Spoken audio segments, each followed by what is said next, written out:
previous guest. First question, I'll leave it up to you. All right. And I'll ask that you actually read the question so everybody else knows what the question is. Sure. People just sitting in their cars going, what the hell was the question? She just starts answering. At what point did you realize that after retirement, you were going to have to learn who you were and who your wife is?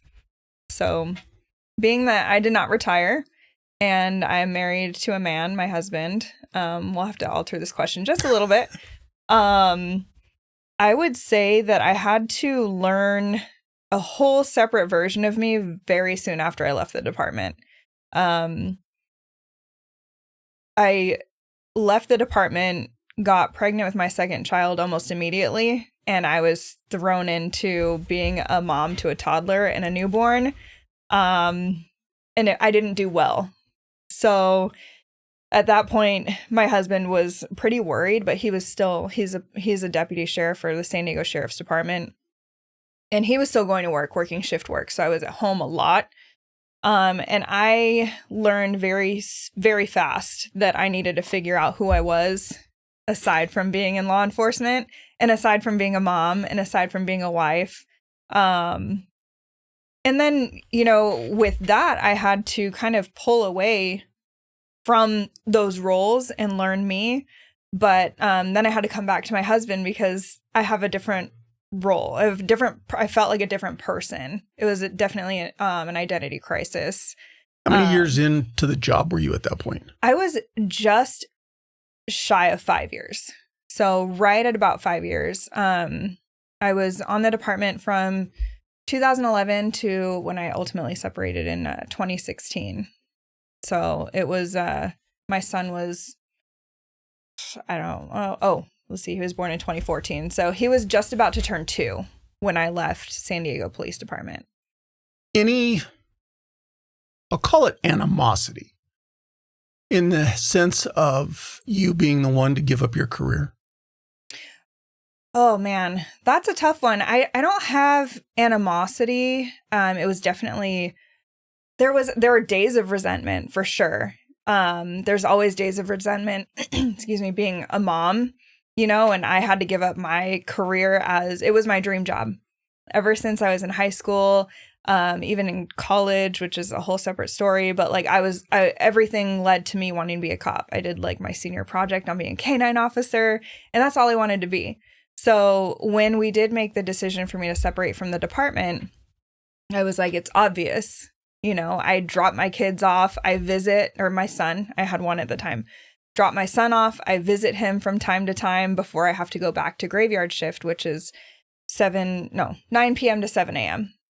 And, my son was 10 weeks old when I went back. So it was really hard as a new mom, and I was 27 years old. It was really hard. So it felt obvious to me. I'm not going to ask him to leave his job on the department. And I wanted to be a mom, but I had a really hard time being both. And then with my husband being in law enforcement also, it was, how do we do this? I either see my husband or I visit my kid. There was no good schedule for us to both be in law enforcement and be parents, is how it felt. And that's one of the difficult things for these careers is shift work. Yeah. The not just the shift work, it's the unexpected stuff that I don't think a lot of other careers really realize. Yeah. Going to court on your days off. Oh my gosh. Going to court when you should be at home sleeping. Being called in for whatever reason. All of those things that the average person doesn't really experience in that typical 9 to 5 type job. For the most part, when they go home at 5 o'clock, they're done. Yeah. They don't get calls from their bosses for the most part. They're not called in on a Saturday. They're not missing holidays. They're not missing birthdays. And so when you combine two people in the relationship, both doing that same thing, something's got to give. Mm-hmm. Even with the most robust of family support, grandparents on both sides, you have, like you said, you have to start asking yourself, but is it worth what I'm missing with my kids to keep doing this career? Yeah. And that's where the animosity question came in. Mm-hmm. So you obviously, you made the collective decision with your husband for you to be the one to step away. I'm sure probably going into it, maybe there was a little bit of apprehension. But what I'm looking at, like that first month, that first, real initial step off where you're now done. Mm-hmm. How was that for you? It was hard. I mean, at first I was excited. I was so excited to spend day in and day out with my kid. Like I mean, my son is adorable. Still is. He's 11 now. He just turned 11 last week. Give him a year or two. What's that? Give him a year or two. Oh, he's still adorable and he still loves me. So we're good. But it was really fun, like it was like an adventure. I was used to just tearing up the OT. San Diego PD, we had, Charger games when they were here, Padre games, marathons. Like I was working all the OT and I had so much fun doing it. I loved that job. But, then I was working in a very busy division. So, I would get, a crazy call at the end of shift and then I'm pulling overtime I don't want, writing paper I don't want to write, and then I'm stuck. So then it was just nice to be like, wow, this is it. But it was a huge shift and it felt like on a cellular level, right? Like on my day-to-day basis, I was used to running and gunning and like working really hard, writing paper, coming home, sleeping maybe a little bit, and then hanging out, but then I'd go do it again. And I liked it. So that first month separated from the department, it was cool. But then it was like, what do I do now? Like, what do I do now? And it was funny because I tried to be really domesticated. I was like cooking dinner. I love to cook and bake. So I was like, oh, I'll cook dinner. And I tried to like do his laundry because he'd always done his own laundry. He'd always cleaned. Like we did everything pretty split down the middle. And I was like, well, I guess I'm a housewife now. And I started trying to like do all those things. And like apparently I did his laundry wrong. So I was like, well, do your own damn laundry. Like not doing your laundry. I have baby laundry to do anyways. So it was stuff like that where I started to try to do the things that I thought like a housewife or like a woman should do. And I don't like to gender role stereotype, but I was like, I'm here all day. I might as well be useful. And I tried, but it started to drop off. And I was like, okay, this isn't entertaining. And then I realized I didn't have friends, like I was home. And I also like, I was like, well, I might as well get off birth control. Like, this is my job now. This is my life, and got pregnant immediately. And I would sit at home and then exhausted because I'm pregnant and I have a, 2-year-old. And just like going like, oh my gosh, like, what am I doing? I don't have friends, I don't have like, what am I doing? You didn't join the walker stroller club? Oh my gosh, those, I don't want to talk bad about a group, but so I tried I went to the park with my kid and my little jogger, right? Because I don't remember what the brand was, but it was like a expensive jogger stroller. I was like, I'm going to get in shape. And so I take my little jogger stroller down to the park and I see them like at the park. I see them at the park.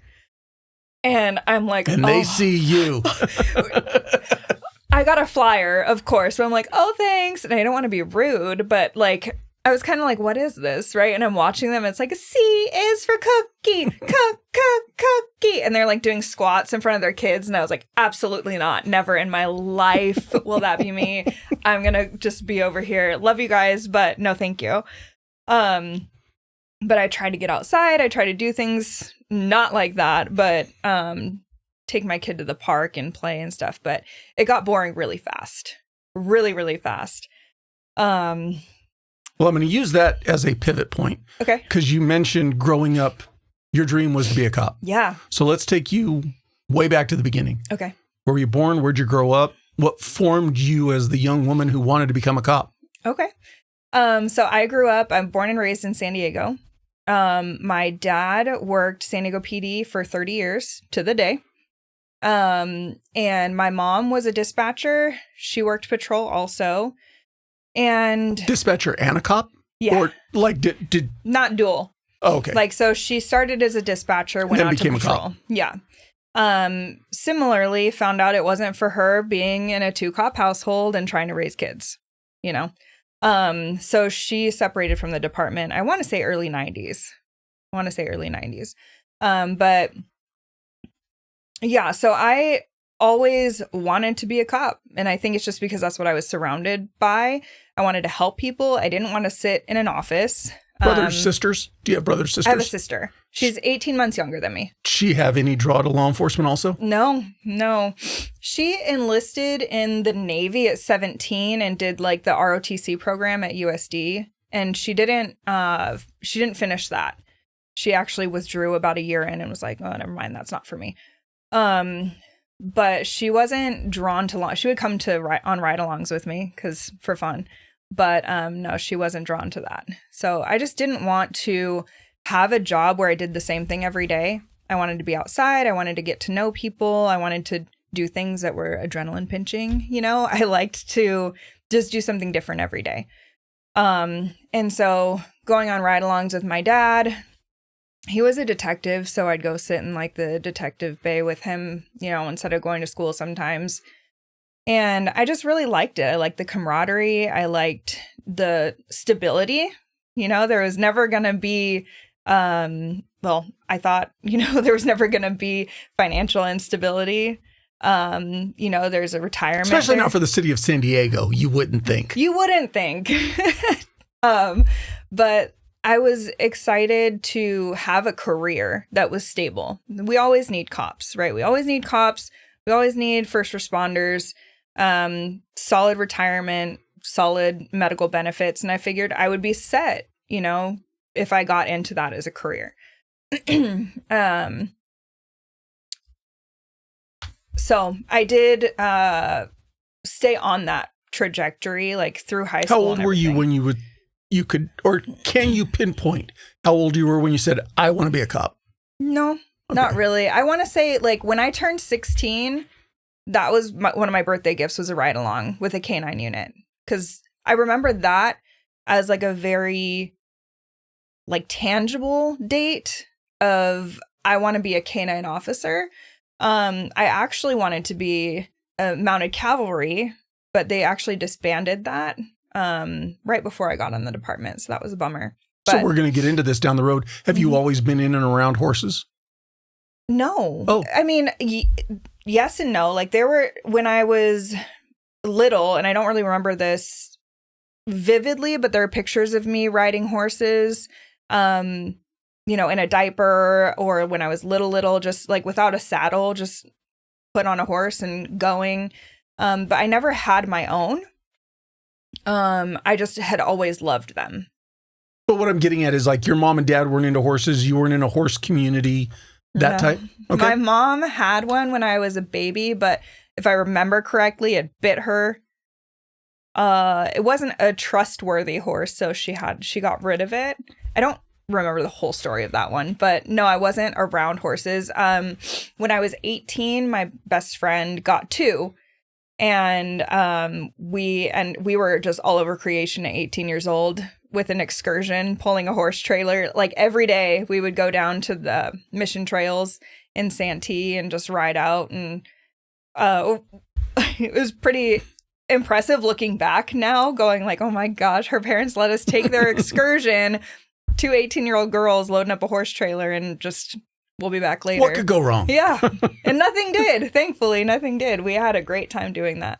Mom and dad supportive of you wanting to be a cop? Yes and no. They didn't, my dad was more verbal about not wanting that for me. Because of the things you see, he didn't want his little girl seeing those things. Well, for perspective, what year did he retire? 2012.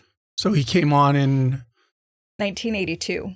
So he saw quite a bit of change. Yes. Yeah. Did you get the back in my day stories when you started? I still get them. Oh, okay. Sorry, Dad. I still get them. It's a very regular topic of conversation in our household. Between my husband's dad, retired from the San Diego Sheriff's Department also, and then his sister's husband, my brother-in-law, CHP. So we have a lot of law enforcement in our family. There's lots of back in the day stories, because when I left, we had just gotten body cameras, and they're like, we never, obviously, and then it was transitioning from the Crown Vics to the Explorers. So we have a lot of back in my day stories. And one story, as you know, triggers another, and then it's... Well, then it's one-upsmanship. Oh, yeah. I could top that one. Yeah. It's fun, though. It's fun to relive it. It's just, I was there for 5 years, and my stories are very, limited, but I saw a lot. I saw enough. Definitely enough. But it's, especially when you're talking to old men, they tell the same ones a lot. But then if I bring something up that triggers a memory, then I'm hearing one I hadn't heard before. But there's some good ones. Always good ones. You mentioned college. Mm-hmm. So did you know that, hey, I got to span this gap between 18 and 21 before I can be a cop? And was there any thought of being a dispatcher or a cadet or anything like that? Or was college your first option? College was my last desire. It was awful. And so when I was 18, 19, it gets a little blurry. My parents divorced, and it was really ugly, to say the least. But with that, I think I was 18, but I was living in this house by myself. And I was just getting drunk a lot. I was drinking a lot, just dicking around, being the worst version of myself. And I didn't know what I was doing. I was a server, I was a bartender, just kind of floating around, just existing, because I had nobody that was telling me I need to figure it out until, because of the nastiness of the divorce, did it kind of limit your interaction with your mom and dad to be able to see what you were doing and what was going on from a parent's perspective? It's funny, because when we talk about that time, we all have very different things that happened. But my dad was in a roommate situation. There wasn't any room at the inn, and then my mom moved to a different situation. Again, no room. My sister was at USD, and so I was just in the house. But everybody moved out, and I was just there, and the lights were on, and the bills were paid, and the fridge kept filling up. So that worked for me. And I didn't realize, I didn't know what anybody was doing. I didn't really talk to anybody. And everybody was just kind of in their own thing. And it was you're 18, there's no child support, there's no custody issues. Go make your life. Yeah, I mean, good luck to you, but it's not in a malicious way. I understand as an adult looking back, they were in it. They were in the trenches of trying to figure out what they were going to do next. And I'm 18, right? So it was interesting, to say the least, but college was not. My dad always, he did tell me, you need to get your degree, because people are going to start wiping their butts with a bachelor's degree, and you need to get that. I'm yeah, right. No, thanks. Not today. Right. So he was just look, I'll pay your tuition at community college. You just need to pay for your books or whatever. So I was all right, whatever. So I would take a couple classes, failing them, dropping out, just not doing great. Again, drinking. My friends would come over. We just had this whole house to ourselves, with no supervision at all. No social media, thankfully. But then I had the soccer coach at Cuyamaca College. I don't know how he got my number even. But were you a soccer player? Yes. Okay. So I played soccer through high school. Let's be honest. We're hard on our sunglasses, especially first responders and military members. They get dropped, scratched, left on the dash, or crushed in our gear bags. Frontline Optics gives you the same premium quality and eye protection without the high price tag. Sure, you can spend big money on the designer brands, but why should you? From polarized UV 400 lenses to anti-reflective and water-repellent coatings, every pair of Frontline Optics glasses is built to handle the demands of the job. And here's the best part. When life happens and they break, Frontline Optics has a no questions asked replacement program, even for prescription glasses. If that's not enough, Frontline Optics was founded by a firefighter, and a portion of every sale supports the First Responders Children's Foundation, helping the families of those who gave everything. If you're looking for sunglasses that look good, are built tough, and that come from a company that gives back, visit frontlineoptics.com and use the promo code TRANSITION10 to get 10% off your purchase. Frontline Optics, from a first responder for the front lines. And I played club, but I had the soccer coach at Queen Miedecke College call me up one day and just go, Kristi, what the fuck are you doing? And I was like, I don't know. And they didn't have, if I remember correctly, and this is a while ago, but they didn't have enough players to like field a team. So he was recruiting really heavy. And so he's like, come play soccer. Get your shit together. And I was like, okay, why not? So I went and started playing soccer. And in order to play college sports, gotta go to college. And pass the classes. You have to go full time and you have to pass. So I'm like, whatever, C's get degrees, right? So I go to community college and I get my associate's degree in social and behavioral sciences or something. I don't know. But I was like, cool, like I can't apply to be a cop yet. I'm playing soccer and I'll just get my degree. Why not criminal justice? I don't know. Okay. Whatever was easy. It was like general. I literally was like, I don't care. I just want to play soccer. It was literally all I cared about. I didn't think I needed that education to be a cop. There was no specific, I was not in my right mind. I was not doing great. I was not planning for the future. My husband always likes to say that he likes to live his life 1/4 mile at a time, like Lightning McQueen from Cars. That was me. 1/4 mile at a time, just like, what the fuck are you doing? Come play soccer. So a mom. That quote is from Fast and Furious. No, Cars. Fast and Furious. Wow, that is dating it too. That's true. Any racing movie, but we like Disneyland, so we did Cars. Got it. Lightning McQueen. Got it. But yeah, so I was just like one day at a time, right? Like, oh, come play soccer. Okay. And then I'm passing classes and like, oh, shoot, my 2 years is up of eligibility. So guess we'll just see what's left and get my degree. What's the closest? I did not care what my degree was in. So I literally got my cap and gown and walked for my associate's degree. I was like, I did it. I'm a college grad. I was so excited about that. And I was like, never going to school again. Cool. But during that time where I was a little bit of a delinquent, I smoked weed once or twice. And then, so when I went to apply for the police department, they said, sorry, but it has to be 3 years. And I was like, oh, okay. So that was a year ago. I have 2 more years to kill. So let's go back to college. Yeah, that wasn't my thought, actually. I really hated school. But I was dating this guy who was in the Air Force. And I was like, well, I guess I'll save my money and move to South Dakota because that's where he's stationed. That didn't end well. And I moved in with my dad up here in Marietta. And was not living my best life either. Kind of just not doing anything at all. But even at this time on your radar is, I want to be a cop. You were thinking, I want to be a cop. Obviously, kind of. You tested. They said, hey, yeah, we need a break from the weed. So come back in a little bit. Yeah, it was like, okay, I guess I'll just go drink instead. Right. And I, again, not thinking future. For whatever reason, I was just one day at a time. And so I was being a little bit of a delinquent at 21 years old. And then... With you testing and being told, hey, because of the weed, that's a no-go.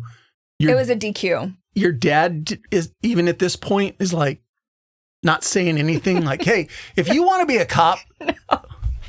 No, I mean, he was still working. Like, he was gone a lot. And that commute from Marietta to, he was working Eastern Division. I believe. He around that time, Eastern Division, Northwestern Division. So he was working, and I was just at their house, like being a potato. Like my stepsister and I were called the stepbrothers because you've seen that movie, I'm sure. Like Dale and Brendan, just like being the worst, not growing up, failure to launch, right? We both pulled out of it, thankfully, spoiler alert. But we were just lumped around the house, and it was mostly like, okay, we're gonna charge you guys rent, and I'm like, put it on my tab, I don't have a job, like whatever. So then I got a phone call from my friend, hey, move to Kansas with me, I'm gonna go play soccer out there. And I was like, no. Then my boyfriend in the Air Force dumped me, and I was like, oh, Kansas looks pretty good, right? Like, what am I gonna do? We'll go play soccer again. So then the coach from the school out there is called Ottawa University in Ottawa, Kansas. I don't know if you're familiar. Yeah, most people aren't. I think the population is it one of those towns where you just drive through? Oh, Ottawa. But I went out there and on a recruiting trip and was just like, sure, why not? Get to play soccer, get a partial scholarship, get my bachelor's degree, TikTok, then I can reapply at the police department. So I went out there, played soccer for 2 years, ended up with my bachelor's degree in psychology. And that was more calculated. I looked at like, okay, what are some good degrees to have to be a cop? And psychology was one that was like, okay, And I remember in my paper, I wrote like, well, they didn't have in my exit paper, I wrote something like they didn't have a criminal justice degree, so I got psychology. And like the professor was like, not true. And I was like, oh, well, here's my degree in psychology. Here's the way I interpreted it. Yeah. That's like how into watching like what I was doing. It was just, I was a mess. How did Kansas compare to South Dakota? I never went to South Dakota. Oh, you didn't? No. Oh, okay. I was saving up to move out there. Got it. And then he broke up with you? Yes. Got it. Long story short, yes. So I never went to South Dakota. Well, I did go to South Dakota. To visit? On my college team. We traveled a lot. We even went to Australia. Oh. Yeah. We went 18-0. Both my Cuyamaca team, we won the championship both years, and same with my Ottawa team. Like, we did great. Are they, the Ottawa team, are they known for their soccer program? Not particularly, no. I think I follow them now, and they're more known for flag football. Oh, okay. The women's flag football right now. Getting ready for the Olympics. Apparently so. But yeah, Ottawa was different. It was a culture shock. There was snow, first of all. So I had my Mustang, which is like front heavy, rear wheel drive, just ice skating on the roads. It was awful. But I remember when I came back from my recruiting trip, I like told my dad, because I was living with my dad, like, yeah, I'm going to go ahead and do that. And he was like, how are you going to do that? And I was like, I don't know. And I was like off in a budget rental van with my friends who were going with me. I have no idea how I survived that era, but lots of student loans and soccer. Like passing my classes, support, and just automatic friends. That's when I was just like, yeah, I'm going to move to Kansas. Never been. Nobody there other than my two friends from my college team at Cuyamaca. And I was like, all right, well, I'm going to go ahead and do that. Like have nothing holding me here. Just going to go finish, and then I'll be right back. So I was there for 2 years. On the flip side of that, 2 years in Kansas didn't motivate you to stay in that neck of the woods? No. Okay. No. Not Ottawa? No. Kansas City was cool. Lawrence was cool, but I really felt landlocked there, and I grew up at the beach. I grew up with some terrain. It's like literally a pancake there. So flat. I liked it there. The people there were fantastic. Every now and then when I get overwhelmed here, I do miss that pace. It was a really good experience.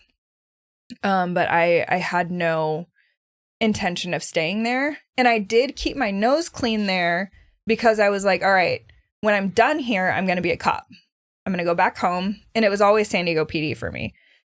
So I did, I spent a lot of time around weed, but never, I was like, no, I'm here to do a thing. and I'm killing time, but I'm going to get my bachelor's degree at the same time because it makes me a better candidate to be a cop. So that's when I started to think with a little more forethought of like, oh, there's consequences to my behavior. Weird. It's amazing what happens when you lap around the sun an extra few more years. Lord have mercy. That was just that was an interesting time for sure. I remember it's my struggle story, right? Like my parents couldn't really afford to help me, but a little bit. And so I had to make up the rest. I was working 3 jobs. I had enough to like pay rent, but there were times where like my fuel line on my Mustang froze because I didn't have gas, like the battery died. I remember like sobbing over a loaf of bread because my roommate's dog ate it and I couldn't afford more bread, like stuff like that, where it was just like really struggling to put myself through that experience. But I had so much support, like so much support. In a weird way, the amount of character building that actually comes out of that.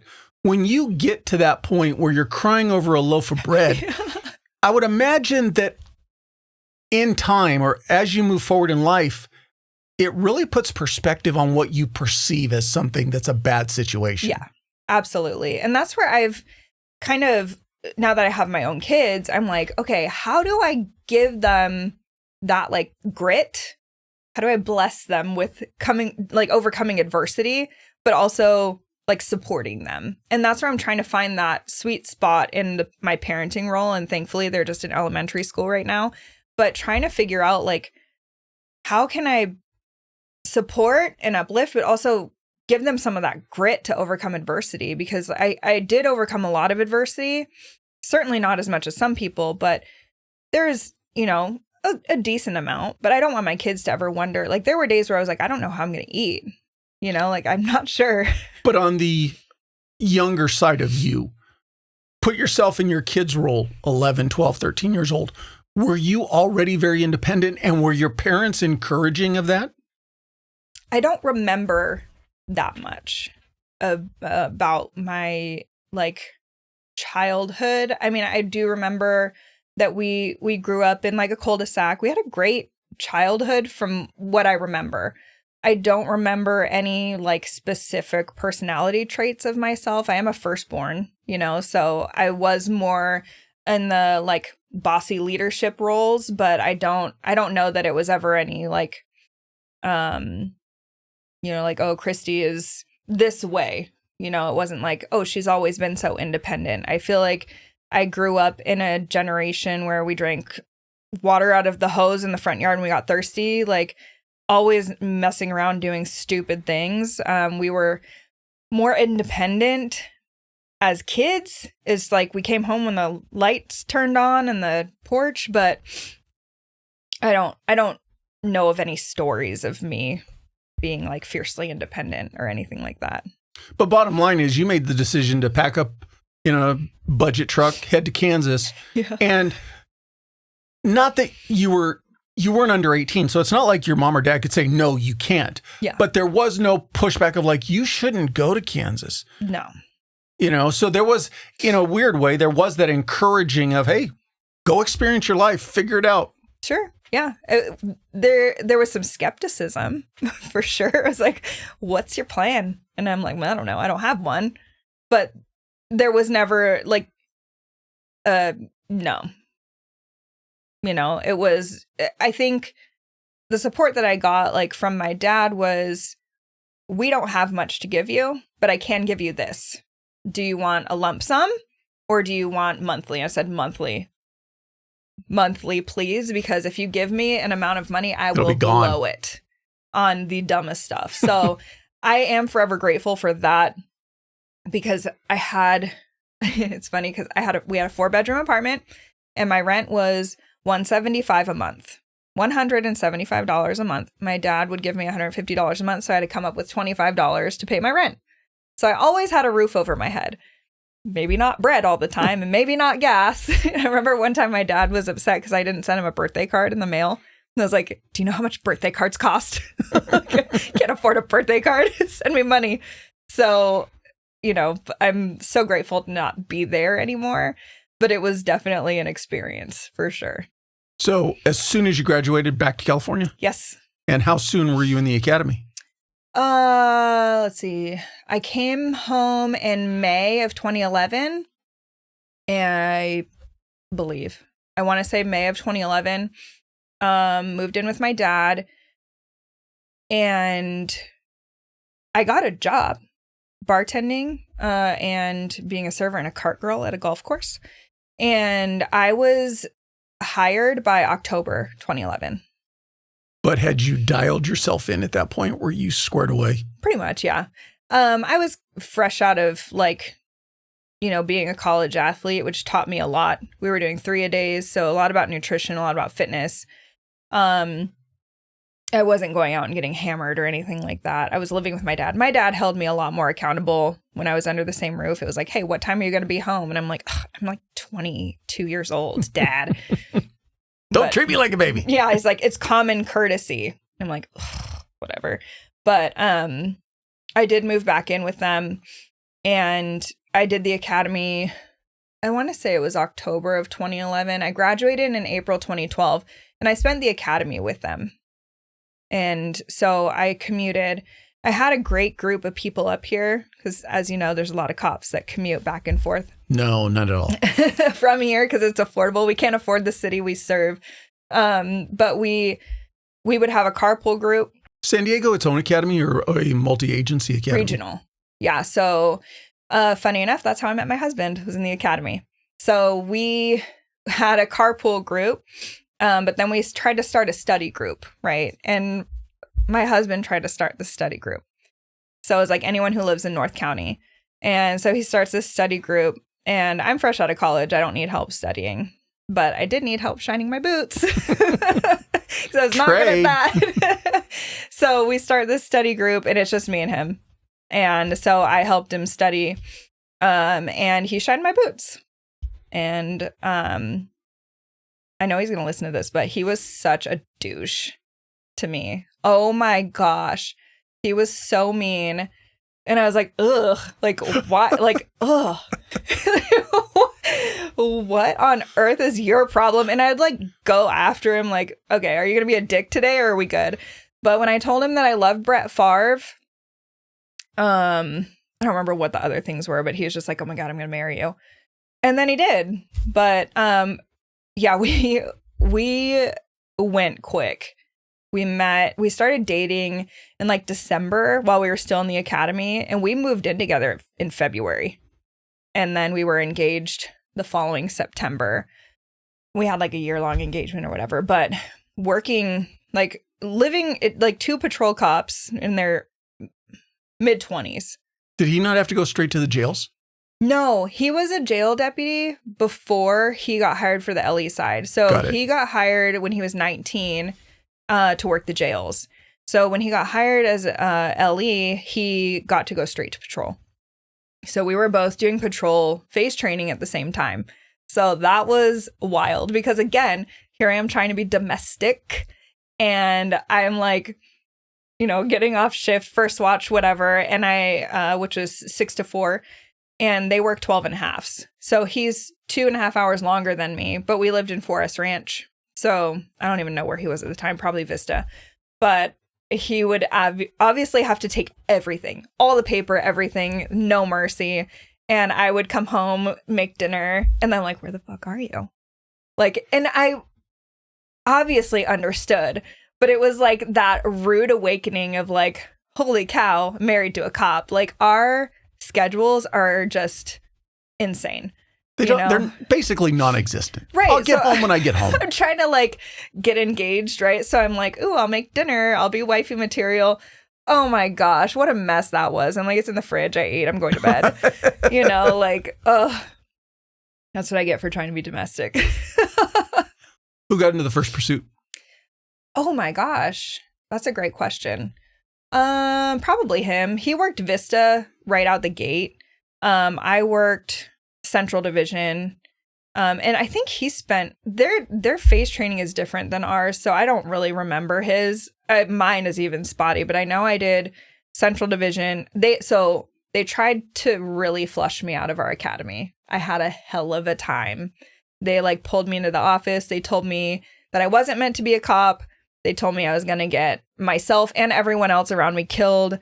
You know, they said, like, just because your parents were cops, as they all knew my parents, doesn't mean you have to be a cop. Like, they really tried to, like, get me to quit. Now, it's a regional academy. Is staff a combination of SO and PD? Yes. So the sergeant at the academy at the time was PD. So he knew my dad. And I just remember, like, the amount of obstacles I encountered in the academy. That was a whole thing. Like, I remember they called it was it DTAC? I didn't thrive in DTAC. And command presence. I forget what it's called, but they I had to go in the mat room by myself. I was the only recruit, and the entire command staff for the academy. So the TOs, the sergeant, the lieutenant, and the captain were all in the mat room, and I had to fight the 2 TOs by myself. And it was awful. Remedial training. That's what it was. I was going to say, was this some sort of remedial type? Yeah, because they couldn't fail me out of academics, which was like, that was my saving grace, was like, I didn't fail anything. I just was one of 4 women. And I've never fought before. Like, I didn't know what to expect. And like, I got knocked unconscious one day and I came out of it like, and then they were like, French. My maiden name's French. They're yelling at me in my face. Are you crying? And I'm like, I like fist bumped my partner. Like, that was a good hit. Like, you really hit that brachial nerve stun. Great. And they're like, that was the best one in the class. I'm like, yeah, no shit. Like, they had to like catch me. But from that point on, it was on. And I remember like the pepper spray day, they were like, we thought you were going to be more dramatic than that. Because I just sat there, you know, and they really did their best. But I graduated. So with that, they put me in the most challenging stations because they were like, we don't think she's cut out for it. And all of my FTOs were like, what? Like, she's fine. You know, I was a trainee. I wasn't a shining star, but I wasn't fireable by any means. So I did Central. I did. Did you ever go back and talk to your dad after you graduated and go, dude, why were they just fucking with me? So, yeah, that's a story. I lived with my dad. So I would come home, how'd it go today? And I would tell him what happened. He's like, he doesn't really cuss. So he was just like, no, I'm calling. I was like, don't you dare. Don't you dare. Like, do not call. Like, I'm crying to my dad. Like, absolutely not. I need to get through this, right? But he really did want to call and say, this is wrong. Because it was. Like, the way that I was treated was not. They're trying to get me to overcome adversity and have some grit. Right. They wanted me to do certain things. But there were things that I experienced there that were really tough, which is fine. Like, I had to just do it. But he was pissed. And so I was like, don't you dare. He did make a call. He ended up calling his captain and said, like, this is she was a female. So she told him, don't you dare. And she was great. I love her. You know, but she was a really, really good captain, but she even told him, like, she has to get through this. And I did, you know, like, but I was, you know, grateful because I did not need to get singled out any more than I was. But yeah, afterwards he was just like, yeah, that was rough, but I did talk to him about it every day, you know? But it was really hard. What was if I could spit it out, the trajectory to get to K9? Oh. How long would you have had to done on patrol and all that before you could get a dog?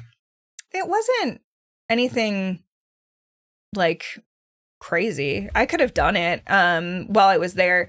But I feel like when I was in there, my trajectory kind of, like, I wasn't as interested in that. That wasn't what I was dead set on anymore.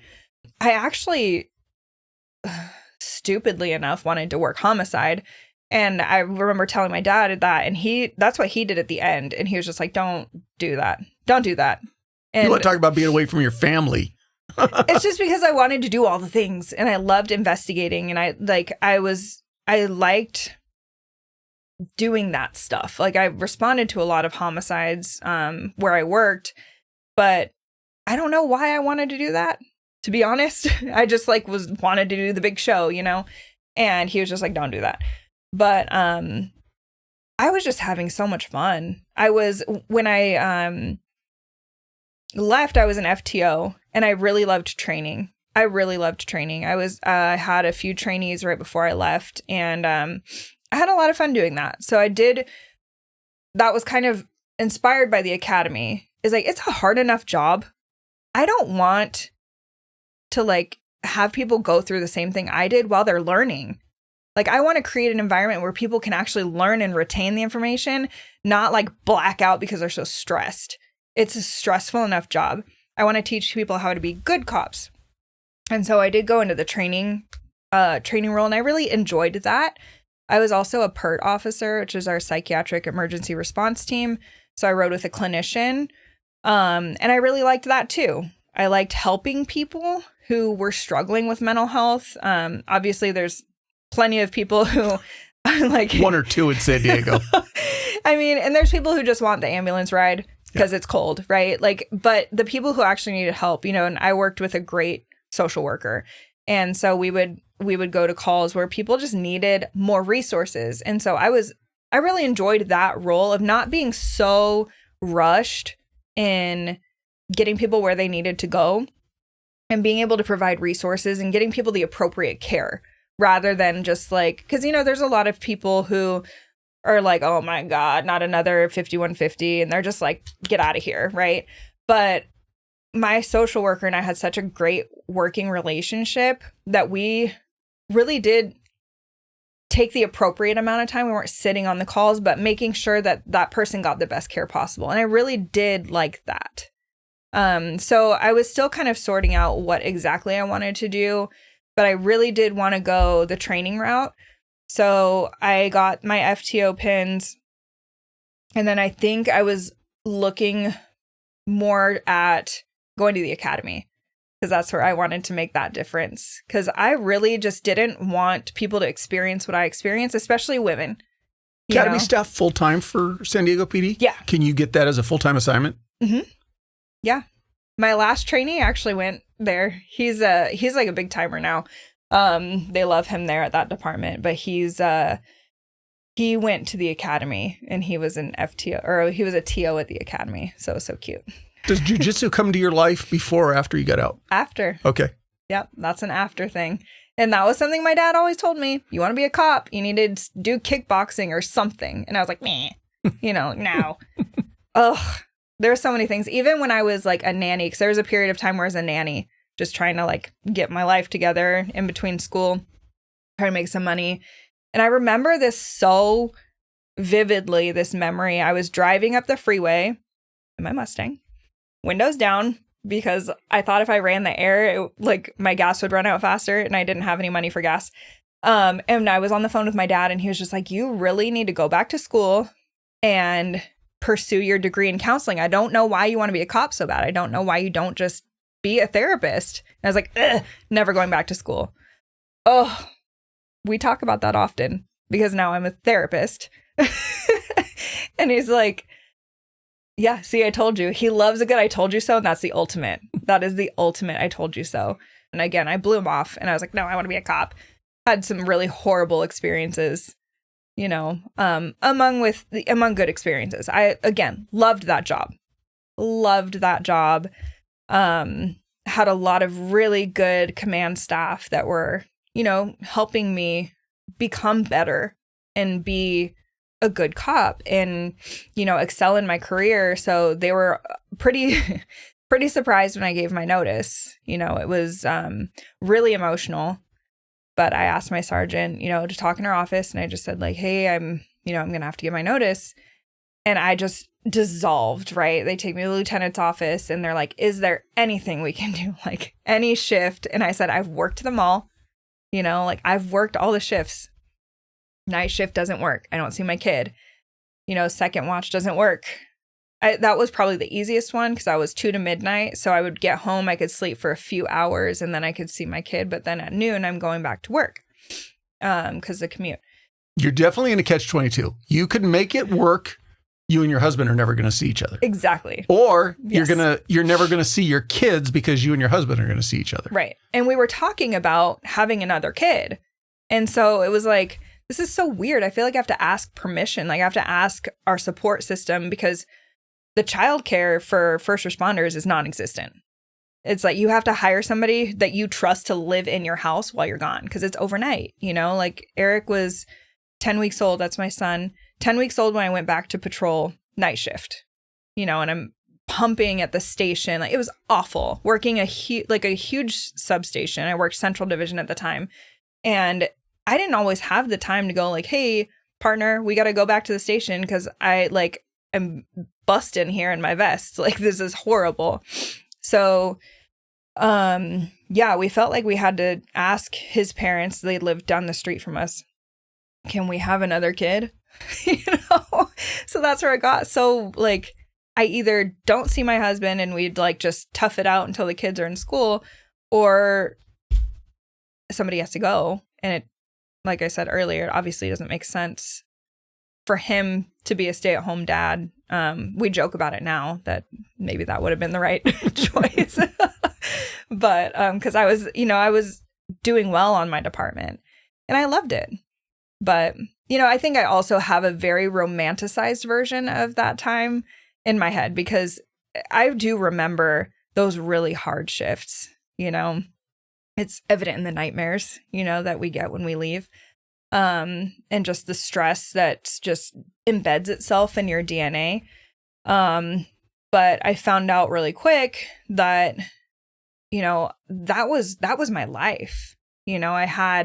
Those are all my friends. And living in Temecula, when I left the department, I was up here in Temecula and my friends were all at work and I had nobody here. My husband was working shift work. And, I had like my dad and my stepfamily here and then my in-laws, but nobody that I hung out with. I had pretty much in that depression of that I didn't realize I had because at work I felt great. I'd come home and sleep and then but nobody really liked hanging out with me. I found out later. But in that depression, I didn't have any relationships with people outside of the department. So when I left the department and all of my friends were still working, like I'd keep in touch with a text here or there, but it was a really rude awakening to not have the social support as I transitioned out into that civilian sector. So, well, and what compounds it is, again, going back to what the general public doesn't really realize. When you're the new boot, you're working weekend nights. You're working every shift that normal people aren't working. Oh, yeah. So if you want to have the normal friends who are outside of law enforcement, you don't have the time to see them because you can't call them and go, hey, I got Tuesday afternoon available. You want to go hang out? Yeah, I'm working, Or it's, hey, we're having a party Saturday night. Okay, I should get off work around this time. I'll try to be there before you close the party down. Yeah. And inevitably you won't make it. Nope. So what it does is it further alienates you. Yes. From all of, and I always refer to them as the normal friends. Mm-hmm. We get insulated with all the people that we work with, especially if we're on the same shift together, and that just becomes the group. And then before you know it, you're 6, 8, 10 years into the job. And like you said, you haven't formulated any friends outside of your organization. Yeah. And they warn you about it in the academy. They have you read Dr. Kevin Gilmartin's book about emotional survival.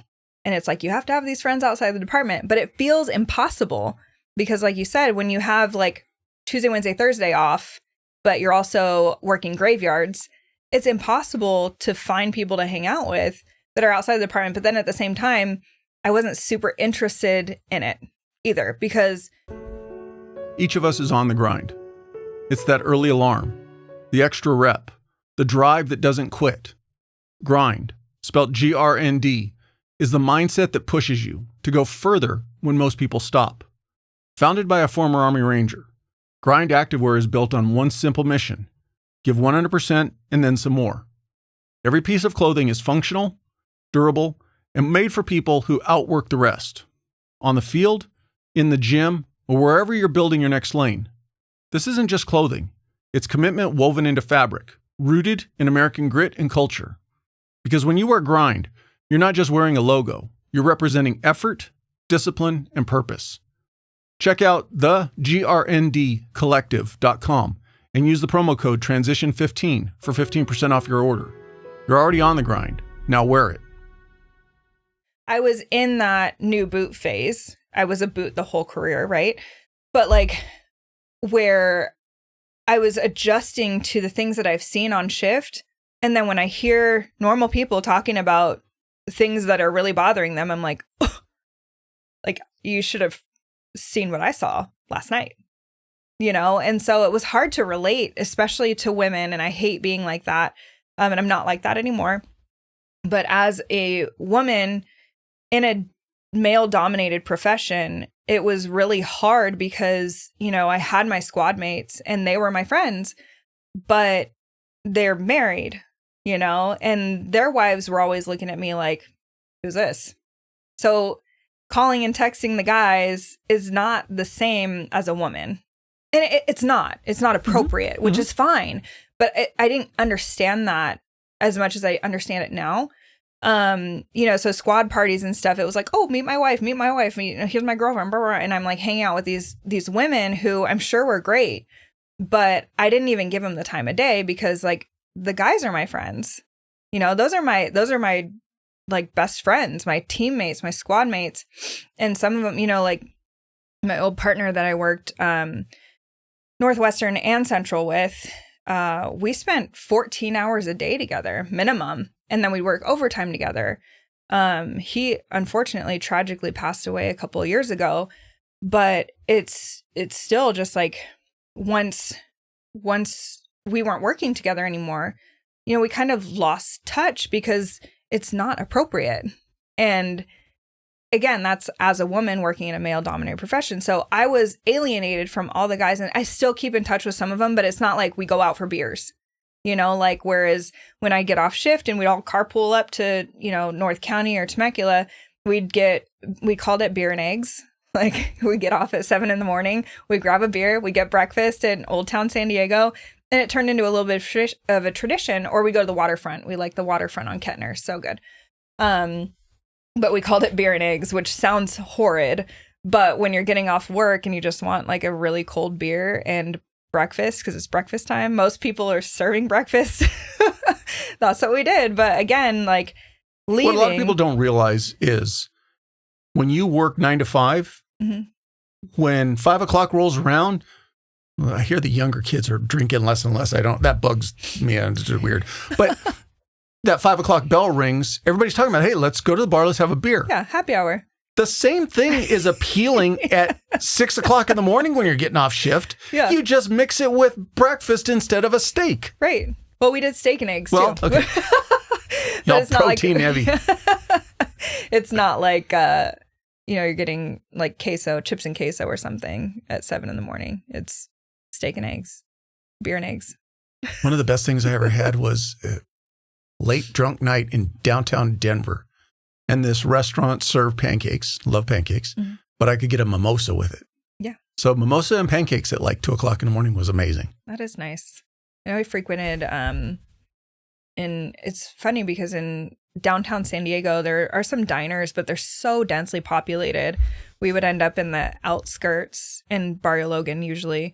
And there's a place called Los Titos there. And we have one up here.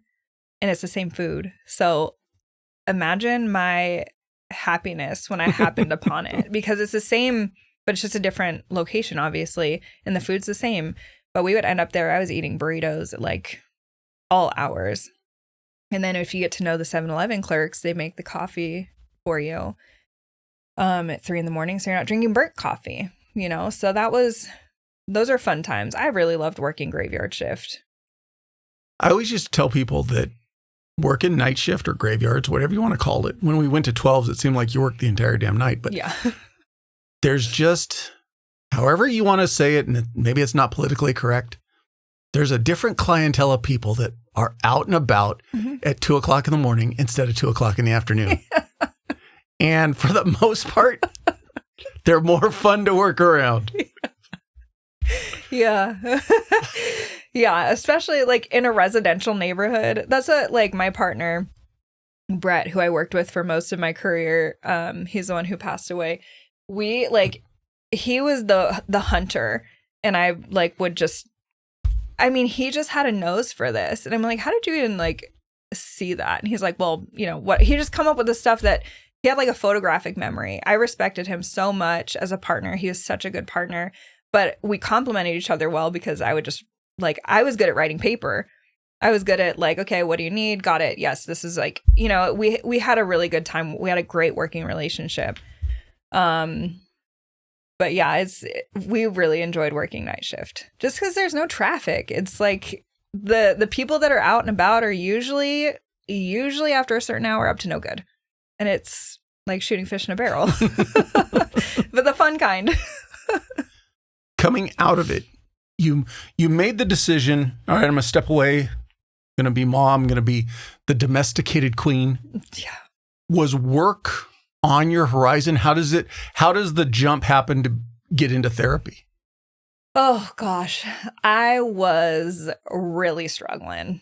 And so I remember being like real pregnant with my second, and I had a 2-year-old, and I remember just being like, this feels different, like something feels different. And I told my husband, I was like, I'm kind of worried for postpartum depression because it just feels different.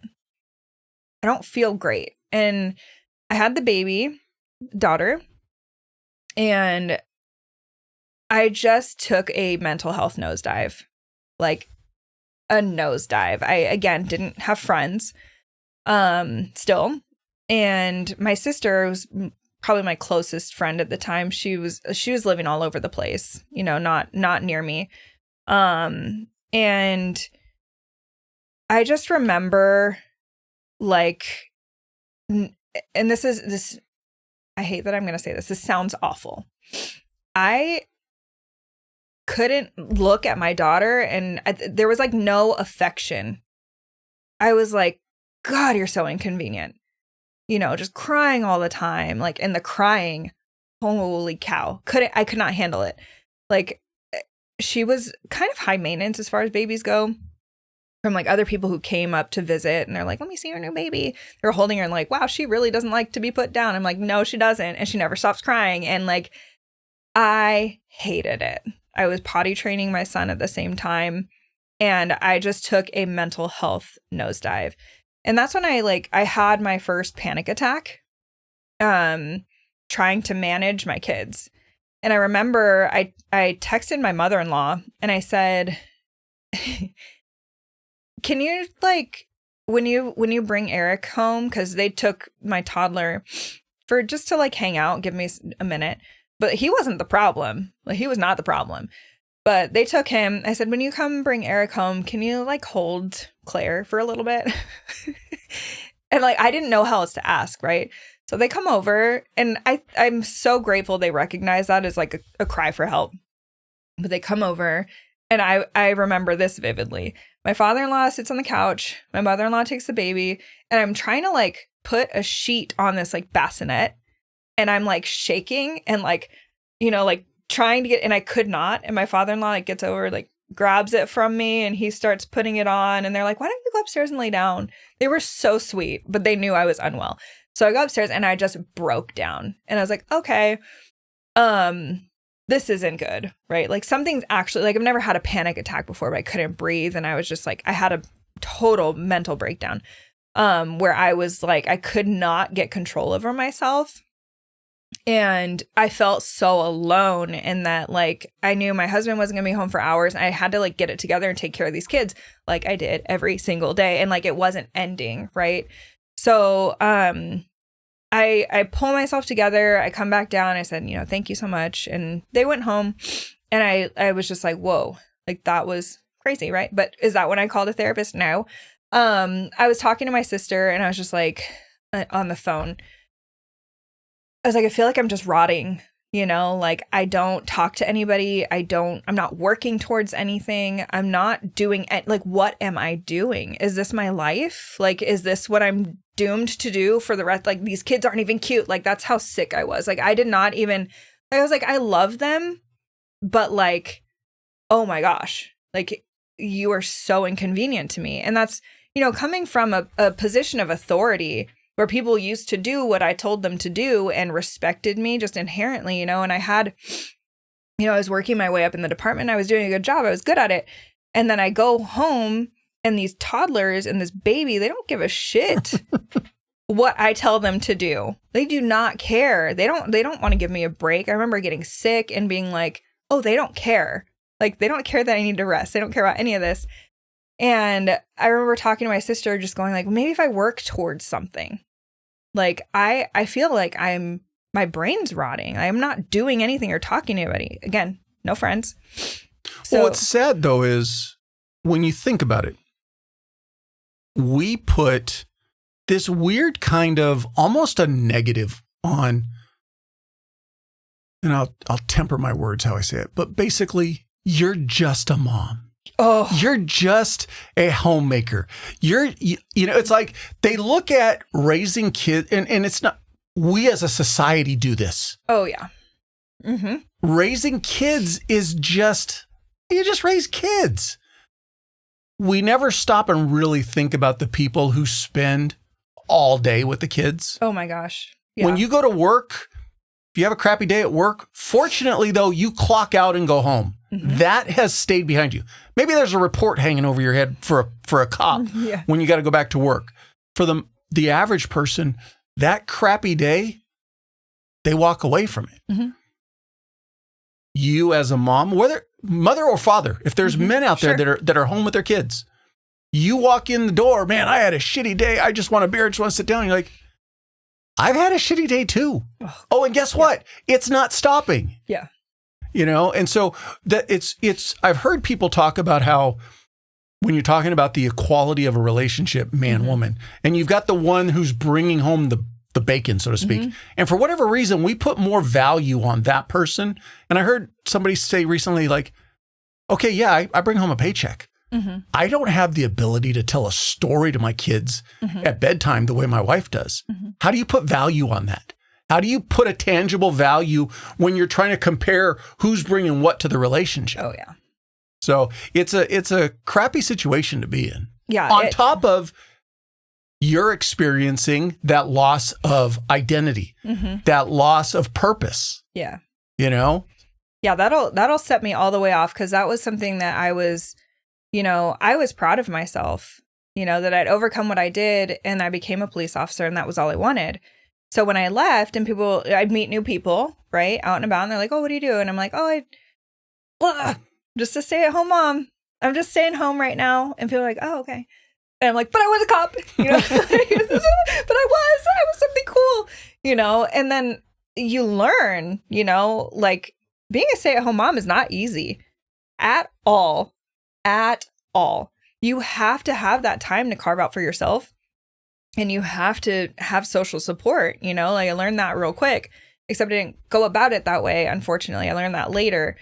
But I would tell myself, like, maybe if I work towards something, and so my sister was getting ready to apply for a counseling program. I was like, maybe I'll do that too. I already have my bachelor's degree in psychology, so I just applied.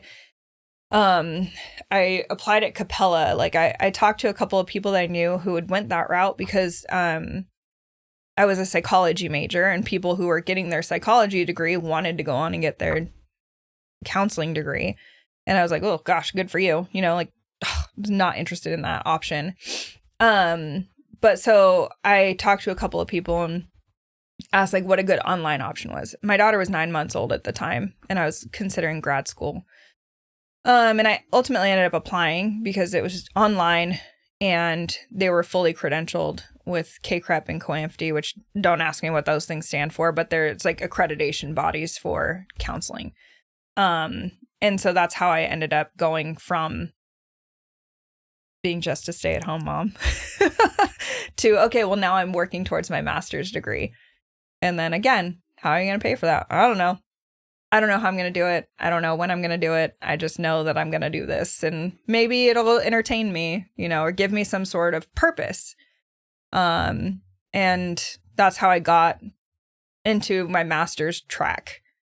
But there was a lot of struggle in between of not knowing, like, what am I doing here? Like, I'm not proud of myself. I feel like my brain's rotting. I have no friends. I'm getting fat, because I couldn't take care of myself. My husband's working shift work and he's still a boot, right? Like, in his own respect, like, while he'd had jail time, working central jail and whatever, like, none of that counts when you leave the jail and go to law enforcement side. Like, you still have to go through all the things.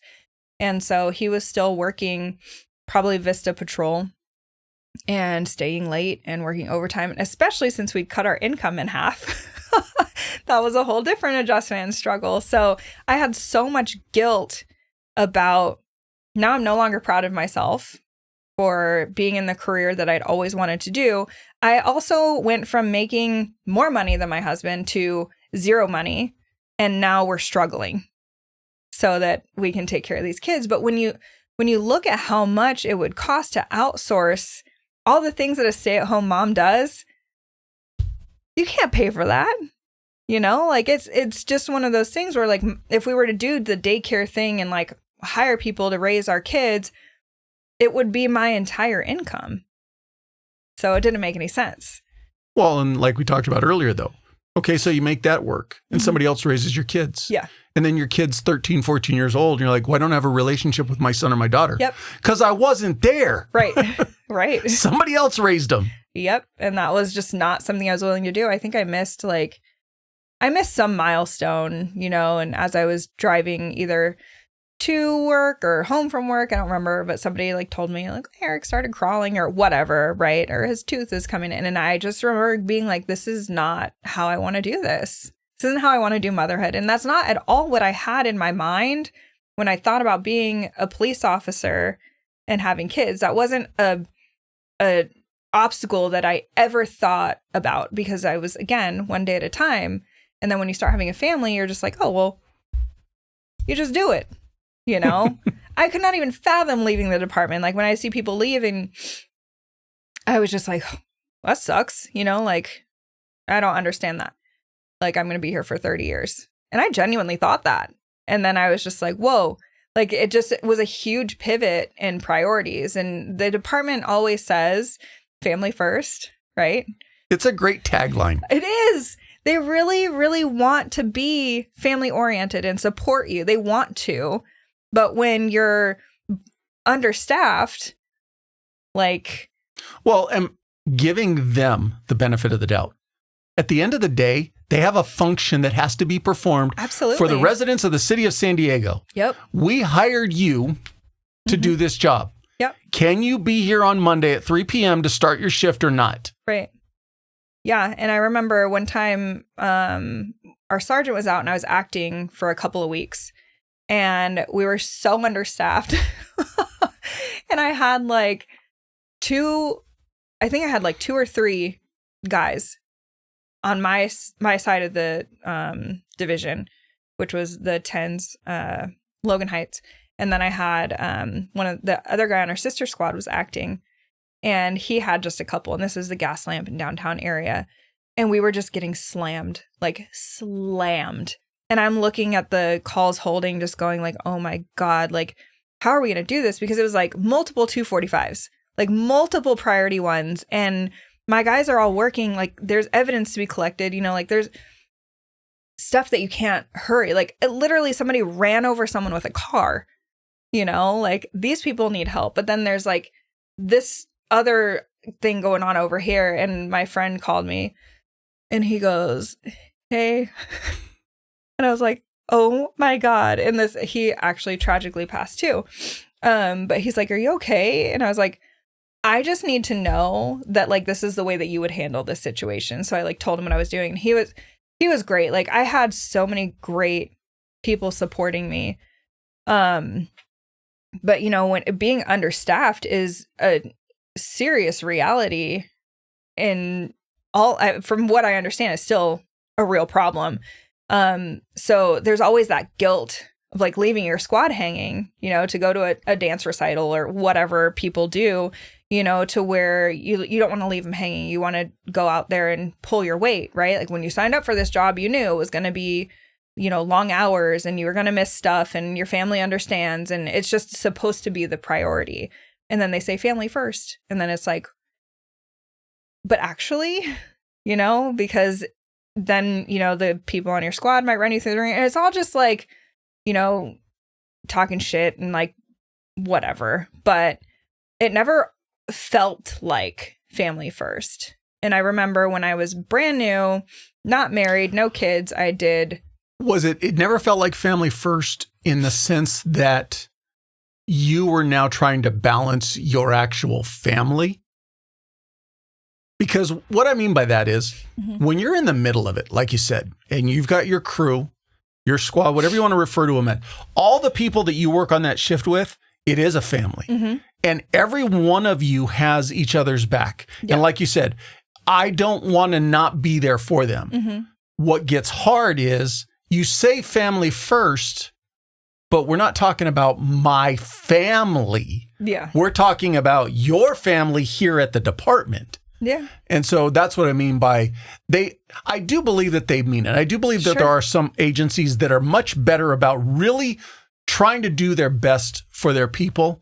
But that term family first doesn't mean your family at home. Yeah. It means the family here. I think they want it to mean your family at home. I think they want it to. And San Diego PD was always really good about, you know, they implemented the wellness unit and they tried to have a lot of peer support, a lot of chaplains and, you know, a lot of support. They tried to address mental health, you know, but I didn't get the actual feeling of family first. You know, it was like they said it, but at the end of the day, when staffing is low, it's really stressful on everybody. And so I didn't want to be that person that would like randomly bang in for no reason. Like I was pushing a patrol car like sick as a dog. You know, this is before COVID.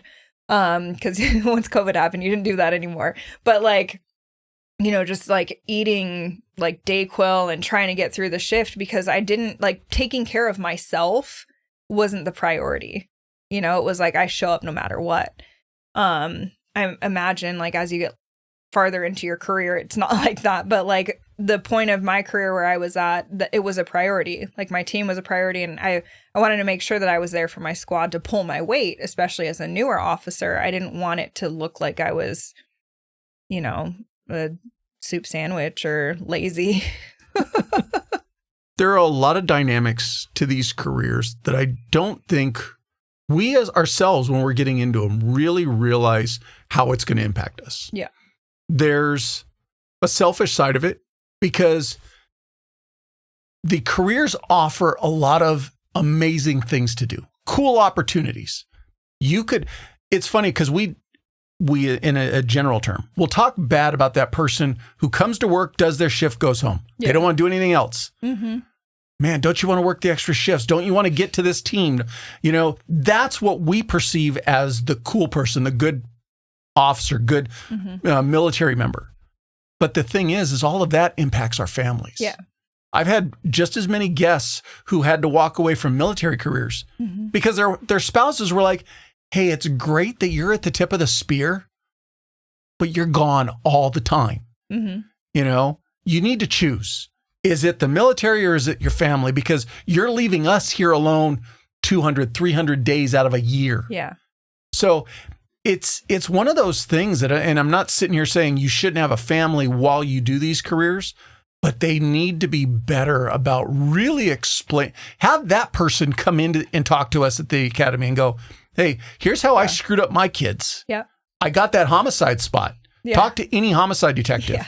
You know, and really kind of lay it out, like be mindful of what you're getting into and what decisions you make. Yeah. And I think a lot of that is the shift in the stigma of getting mental health, even just like preventative, right? Like, I recently attended and got certified in the ICISF critical incident response training, where if you can go and do a post-incident like debriefing, right, that it decreases the risk for post-traumatic stress disorder immensely. And it's just being able to talk about it, right? And so when you talk more about what is dysfunctional behavior and what is functional and what priorities should be and what they should look like and how are you doing actually, right? Like that's when you'll start to see that paradigm shift in mental health. You know, we've seen several officer suicides in the last few months just in this area. And it's too much, you know? So where is that balance? And I think that it comes from a lot of education on mental health. And, you know, with first responders, they're, you know, they don't deploy, but every day is a deployment. You know, like every day you don't know what you're walking into. Yeah, you get to go home at the end of the day, but it's not like a roller coaster through the year where you're like gone for 6 months and then you're home for 6 months doing your desk job or whatever. It's every day, high stress, hypervigilance, you know, 40 plus hours a week. And then you're expected to come home and be balanced. And it's just not sustainable for a career of 30 something years, you know? The thing, do you know who Travis Howes is? No. Anybody listening, yourself included, he's a public speaker. He went Marine Corps, fire, police, and then ultimately fire, South Carolina. Followed him and heard him speak once live, a couple times, you know, watched him. And he was the first person who put this into something that I had never really thought about.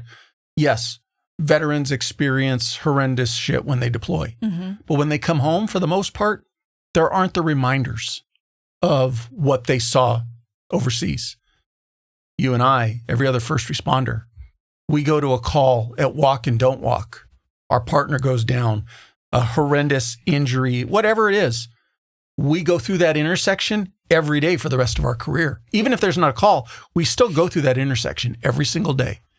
And consciously or subconsciously, we remember and relive that trauma every single day. Yeah. Yeah.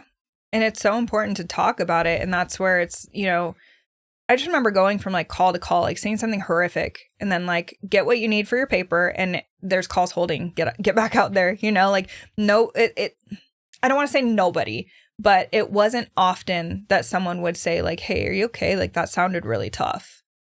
You don't have the time to. No, it was an expectation of like, go, like get over it. Right. So you learn to compartmentalize.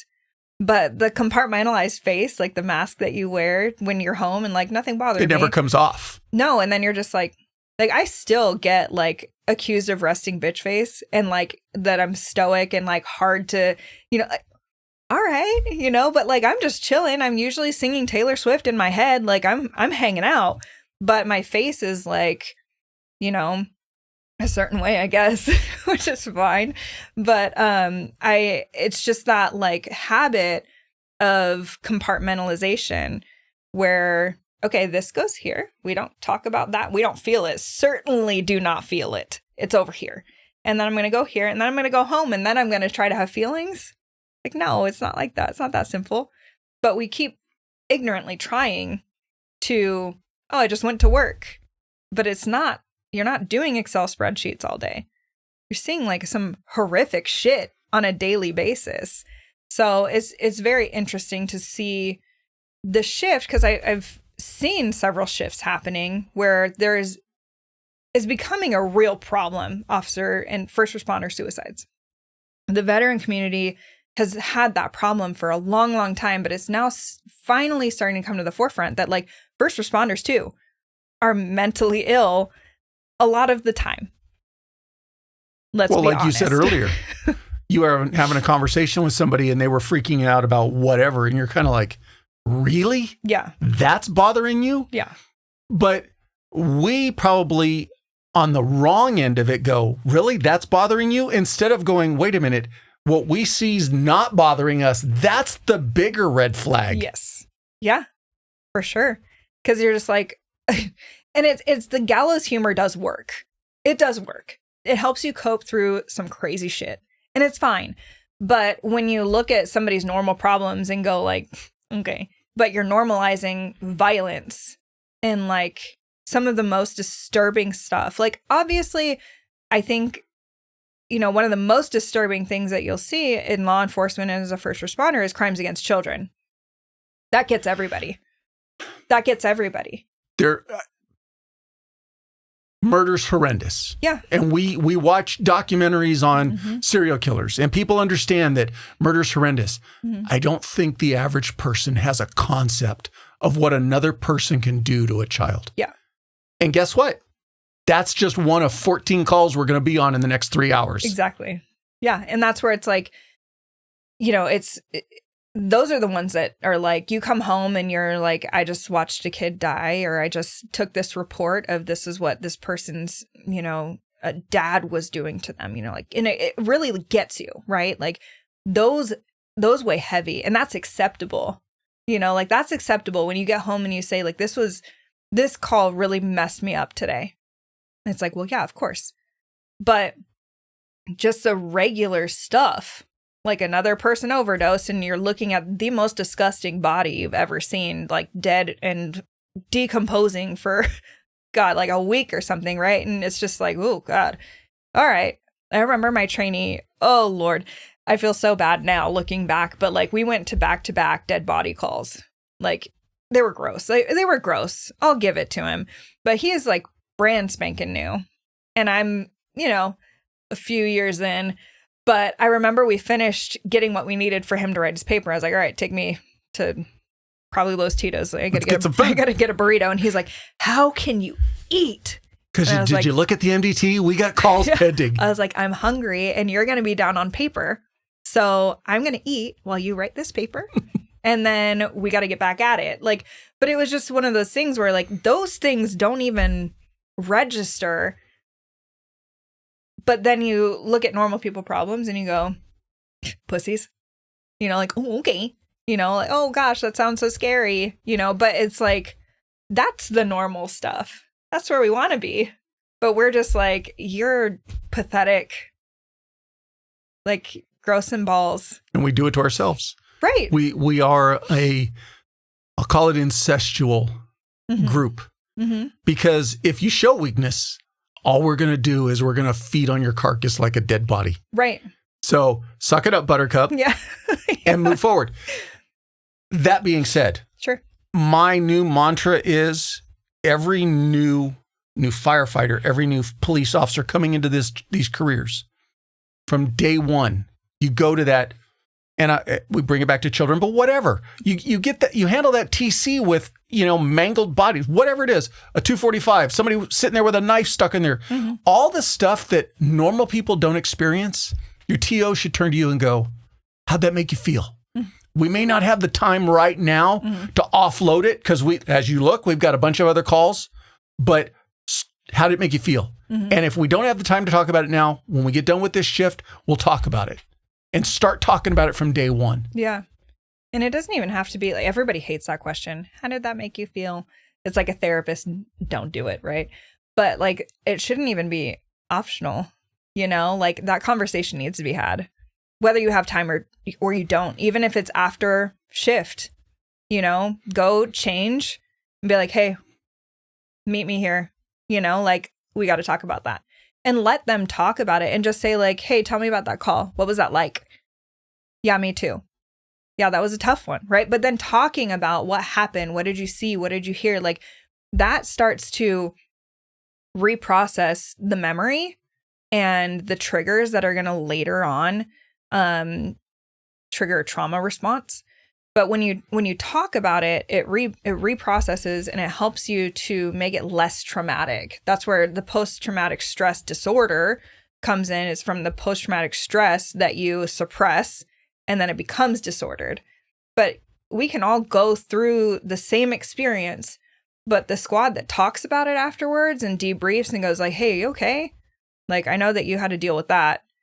Or even the FTO, right? Or the sergeant, or like, that's where that critical incident debrief comes in, where if people know that, like, hey, we have to talk about this. It doesn't even have to be like, oh, let's bring the critical incident response team in. And they're like, just talk about it.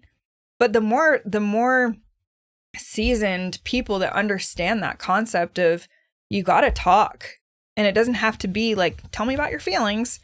It can just be, hey, tell me about that. What was that like for you? Let's go grab a beer, right? Let's just go talk. Let's chat. It doesn't have to be grab a beer, right? Because sobriety is great, but just doing something together where you can just kind of decompress before you go home. Let's go get a chai latte. Yeah. I love a good lavender tea latte. But like, just talking about it, being like, that was fucked up. Be like, yeah, for sure. One of the things I've always thought about too is not only do we have to experience it, I've always thought we then have to, and I use the word set it in, because now guess what you got to do? You got to go find that corner and start writing it and put in all the detail because it's going to end up in court. So let's just hammer that home and drive it into your brain of everything you're experiencing. Yeah. Watch the body camera while you're at it. Yeah. Yeah, and that's not a horrible thing to do, honestly, because that's also a form of processing. Like, I am not a big journaler, but that's my own issues I'm working on. But when you actually write down what happened, it's a way to process something. Oh, okay. And it doesn't store it in your body. So it's good. Obviously, writing it in like a case form is not, it's more like just the, just you're not facts. Putting your feelings in your case report. No, absolutely not.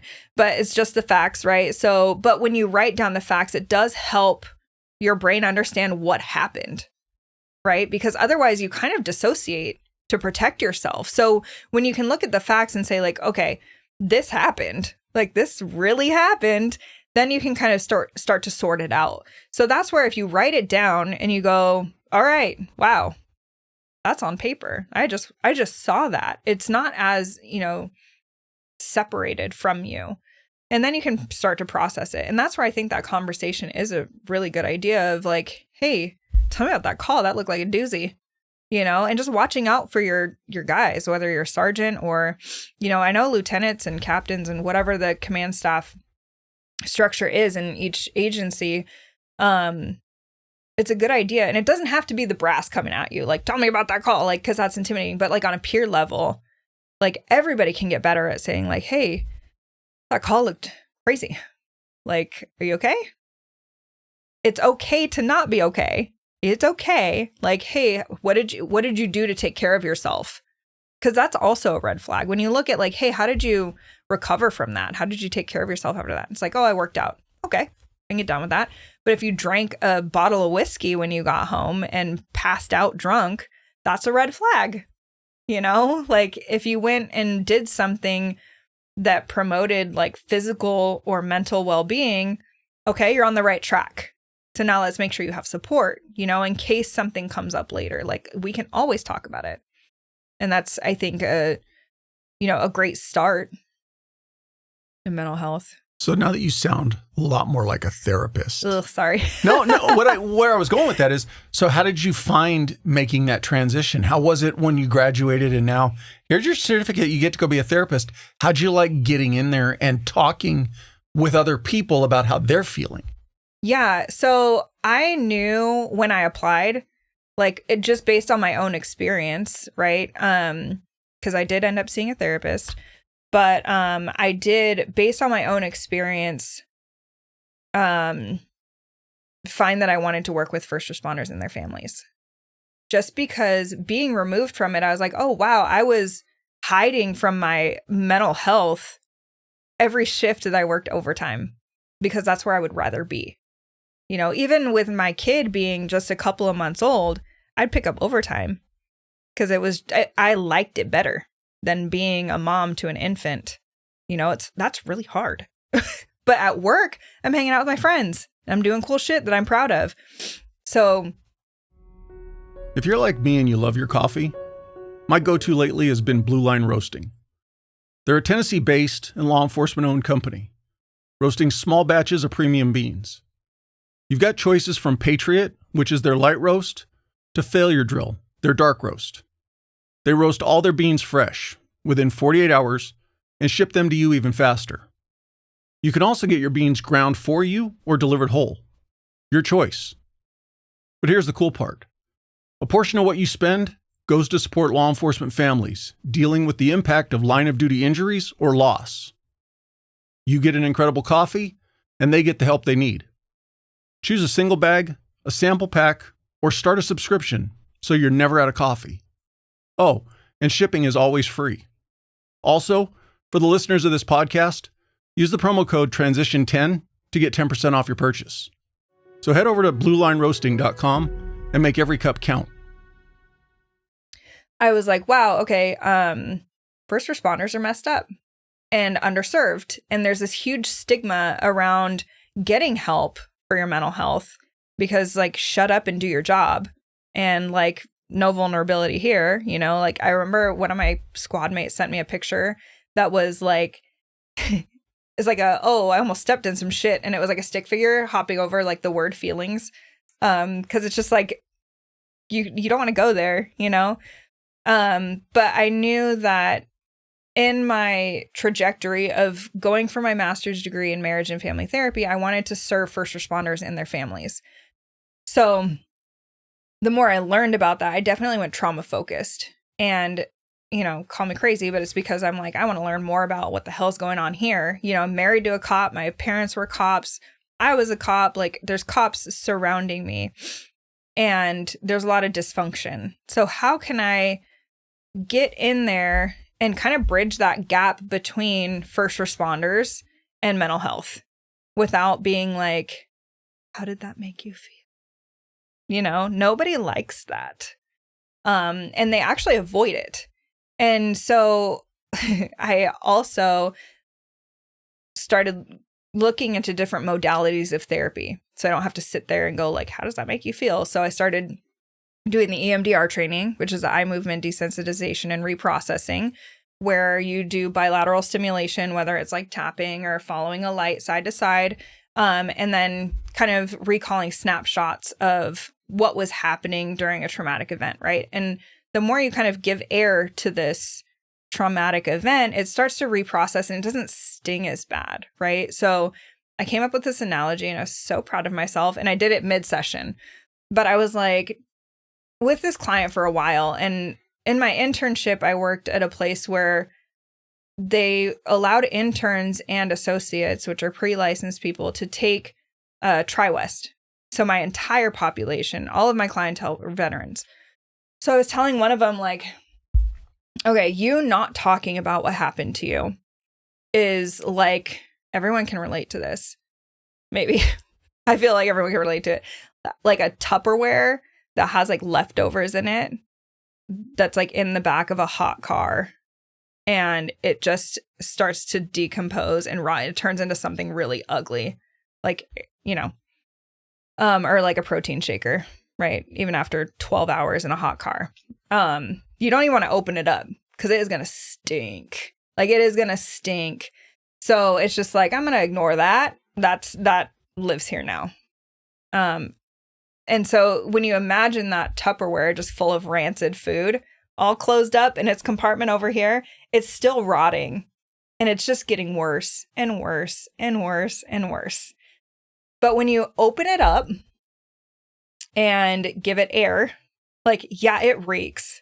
And that will fill up you might as well be outside, right? But it'll fill up whatever space you're in with the stench.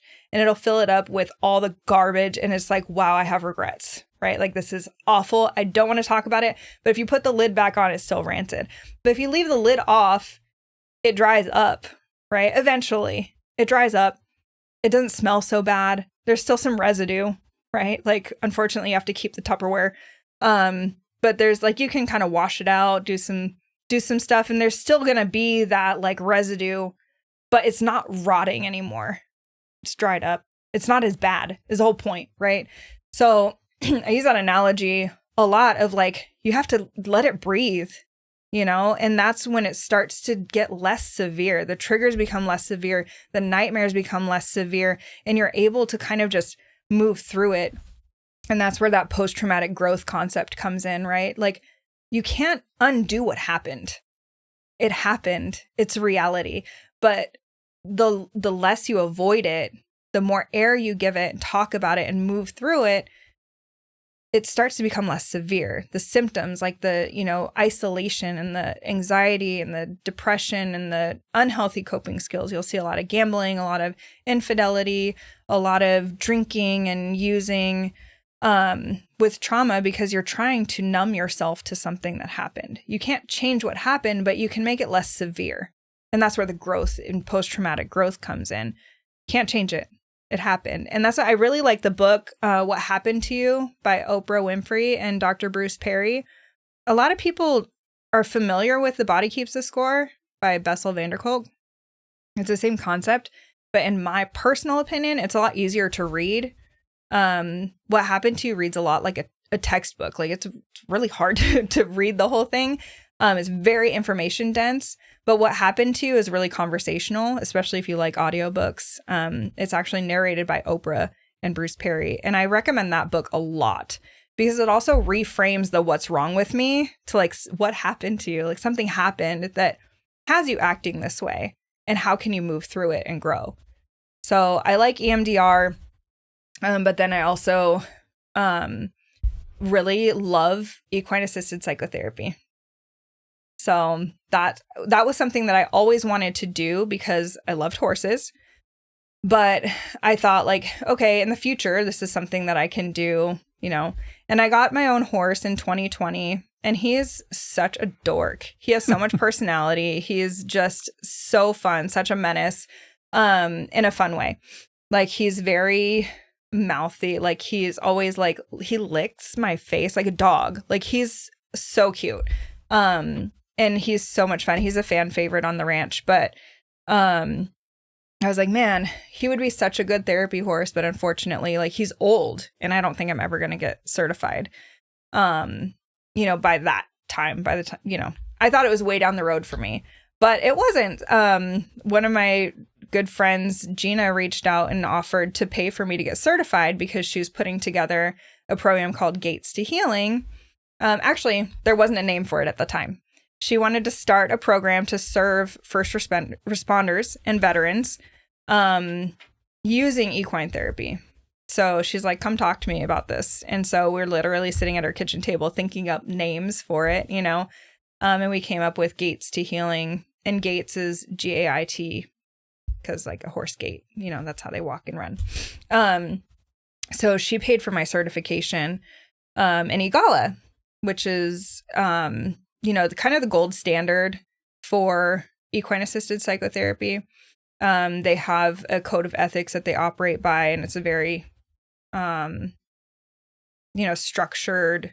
The sessions aren't structured, but the organization is structured, and it's a really good certification to have, and it's evidence based. And the VA actually is a big fan of it. Couple questions. Yeah. Staying on that. Sure. First, do you need to be a licensed therapist to then go get the certification? Or can somebody get involved in this who's, hey, you know what? I shut down my career last year, but I love horses. I'd love to work with veterans and first responders. I'd like to do something like that. Yeah, that's a great question. So an Igala session is comprised of a group structure. So there's a mental health clinician, which is a licensed mental health clinician, an equine specialist, which is someone who has 6,000 hours or roughly 3 years of full-time experience with horses. And then there's the horses. So that's the team. That's the Igala team. So it's an MH, mental health, or ES, equine specialist, and then the horses. So it's a team approach. So those are the certifications or the qualifications, I guess. To be an Igala certified mental health clinician, you do have to be, I got it as an associate. So you don't have to be licensed as a clinician, but you do have to be a mental health clinician. And then the equine specialist for the clinical team is 3 years full-time horse experience or 6,000 hours. Could you be somebody who's been in and around horses for the last 20 or 30 years, but just as it was never your job. Hey, I'm a full-time cop or I'm a full-time firefighter, but I've owned horses for the last 20 years. Would that count? Yeah. Oh, yeah. okay. So if you've owned horses, then that counts as full-time. Got it. But you do have to get certified in EGALA. And that certification is an investment for sure. And that's just to be certified. And this is where I think that our program at Gaites to Healing is so cool. So we want to serve first responders and veterans who, you can be active, you can be retired, because the impact is the same, right? But what we're working on putting together is a peer support program. So people who go through our program and spend time, they understand what an EGALA session looks like, but they kind of graduate, from therapy, but they still want to be involved. We're looking to keep those people in our program and keep them as peer support. So that's what we're building. So they'll have an opportunity to stay involved in our program. But what we're putting together is having tiers of involvement, right? Say you just want to come to the ranch and muck stalls. Thank you. There's lots of poop there. So, and while we pay somebody to take care of it, if people just want to be outside and active, but they don't really need the therapy anymore. But it's also a networking opportunity of getting in touch with people who've been on, any department in the area or, they're veterans and they just want it. We're talking about putting together groups, just coffee talks. We also partnered with No Lone Wolves, which is another nonprofit, where they put together coffee talks. They go on hikes and stuff. But that's what we're building is we want to build a community, not just therapy. We want to build a community where people have support and not just with the therapist, but with each other too, like-minded people. And then they can kind of network and, branch out. But the peer support program is for people who go through the therapy sessions. They enjoy it. Our ranch is stunning. It's out here in wine country. And it's an amazing facility. We are so lucky to have it. And I'm so grateful to be a part of this program. It is so cool. But we're putting together all of the people that are on our program right now, the staff. They're either first responders, veterans, or family members of a first responder or veteran. So we have very culturally competent therapists and board members and peers. Like I said, we're still building the program. And, we're still working on funding. We're getting some really cool opportunities. But that's the thing, it's when we're a nonprofit, it's the funding is a real thing. So we want to provide our services for free and completely anonymous. We don't want people feeling a hesitation of getting help because there's documentation that's tied to their department. So when you use your insurance that your employer provides, people don't talk. So this is separate from EAP where you're getting there's no insurance involved. So that's what we want is for it to be completely funded by donations and grants and stuff like that so that we can provide the services for free anonymously. The clients, there's no connection or documentation that your work can get a hold of. Because that's the main thing. People are, God forbid you say you're suicidal and you have access to a gun. You're going to lose a lot, and then you're the crazy person, but there's so many people on these departments that are suicidal. They just will not say it. And then they don't get help. So that's what we're trying to bridge that gap. And that's what I've wanted to do the last 8 years. I've been working on this, bridge that gap between the first responder population and the mental health, resources. For somebody who might be interested in coming to your group or any other equine therapy group, but obviously you can speak to yours. What is a therapy session or what does the therapy consist of? Yeah. So equine assisted psychotherapy is really unique because it's experiential. It's all about the experience. So what's been interesting as a therapist who's gotten used to talking about feelings is I don't do that as much with this. You're just experiencing being with the horses. So horses, I know a lot of people are more familiar with dogs in therapy, but horses are unique in that they're a prey animal. So all of your little microisms, if you will, like body language, tone of voice, heart rate, the horses can feel it and they see it. And if you don't feel safe to them, they're not going to want anything to do with you. So you really have to cultivate that trust with them. And so that's a whole experience in itself. Is what we'll do is my partner, Rachel, she's my equine specialist. We'll ask, what are you looking for out of this? What do you want to work on? And a lot of times it's like, anxiety or depression, whatever. So say, well, what do you need? Okay, I need to practice more self-care. Okay, show us what self-care looks like. You can use anything inside or outside the arena. And you can interact with the horses as much as little as you'd like. So people go in and a lot of times they're like, what the heck am I supposed to do here? And then we're just like, show us what it looks like. What do you need today? And even just being in the presence of horses, they can help co-regulate your nervous system. So you just standing there with them, they can feel your heart rate and your energy. And good horses, which we have fantastic horses, they can help just co-regulate to where you feel just a little calmer. And it's fascinating to see. But in a session, we might ask, the Igala method is all about projection onto the horses. So that's another thing that's really cool about this is we're not going to ask you like, what happened? What happened to you? That sounds horrible. Let's relive it, right? It's not like that. It's what are the horses doing? What makes you say that one looks angry? What are they doing? And then you talk about the horses and inevitably you draw some parallels that are happening with your life and what the horses are doing. And it's just a projection of in some kind of mirror, some parallel and like what is going on in your life and how it relates. And the insight doesn't always happen right then and there. It might happen after you drive off the property. It might happen days later. And I, as a therapist, might never know about it, and that's what's cool about it is we don't sit there and sit on a couch and talk about your feelings and talk about your Horses trauma. have a hard time sitting on couches. Right. They do. But it's really cool because it's just an experience and you don't have to talk about all the crap that happened and it can be transformative in that.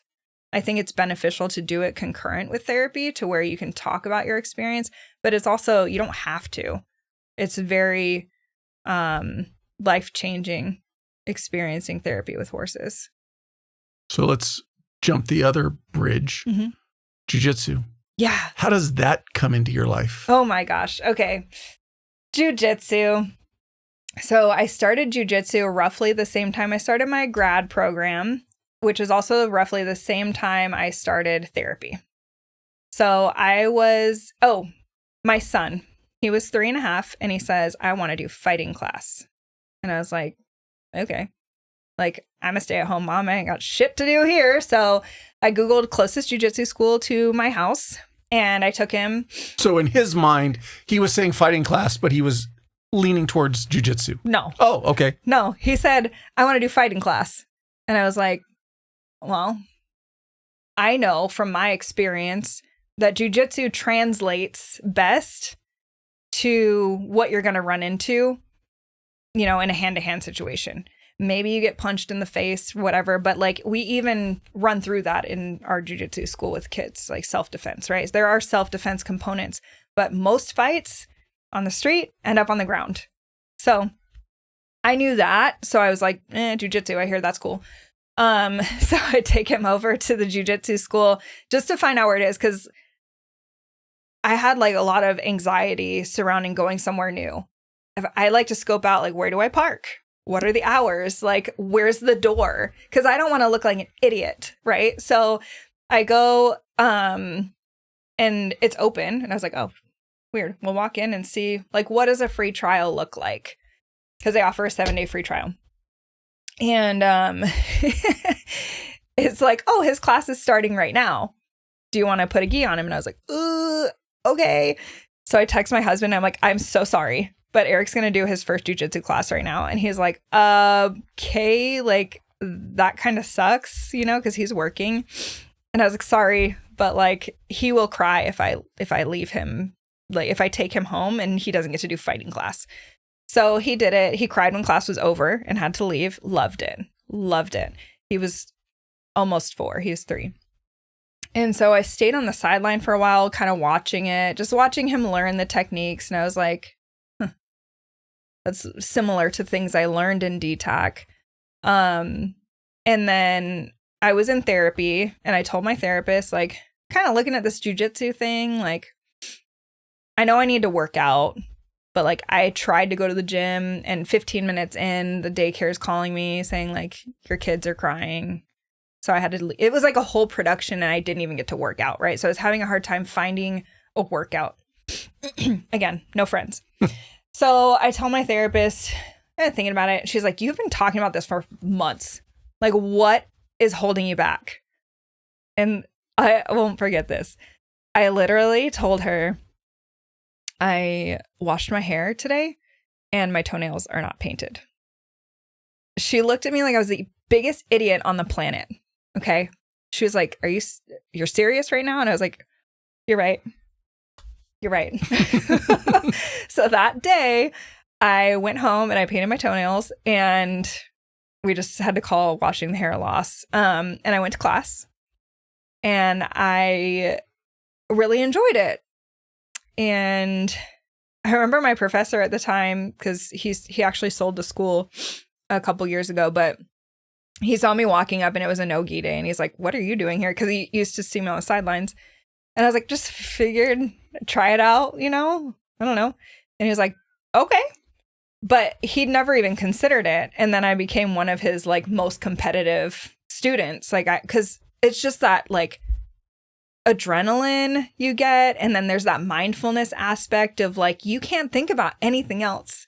Like if you're getting choked, you got to only think about that, or you got to defend it. Or if your arm is getting tweaked in the wrong way, like that's all you can think about is the present moment. But then you're also learning a life skill. Like my confidence skyrocketed. My confidence skyrocketed. I made friends. Like some of my very, very best friends are from jujitsu. And I have like friends now, but I've been training there for about 7 years. Pretty soon after I started, I think I'd been training for like 6 months. I started volunteering in the kids' classes. And then in 2020, they actually hired me to coach and I was getting paid there for a little while. But so now I help, I was coaching, I was a head coach of the kids' classes for a while when my previous professor sold the school. The new owners, Professor Sal Spinelli and Professor Asa Russell, they both wanted to be more of a presence. So now I just assist and then I'll help with the fundamentals classes.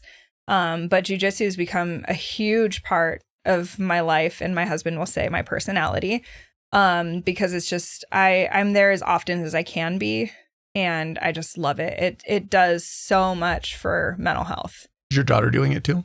She is. She's fighting me on it. We're currently, like, she started when she was 3 also, and she's 8. So I've had to start saying like, no, this is a life skill. Like, this is a life skill. It's not for fun. Because I think most of us who train jiu-jitsu can argue that most days it's not always fun. Like, it's fun, but it's like a sick kind of fun. Like, it's like you're getting the crap kicked out of you, but it's fun. But it's actually not. It hurts. I feel like if you know, you know. But so she doesn't really like it. But yeah, we're currently in like a little battle over it. Like yesterday, she was like, I don't want to train, but she helped me with the little kids class. And I was like, you're in your gi and you're on the mat, like you're doing it. And she's like, I will do it tomorrow. And I said, no, you will do it now. And she was like, no.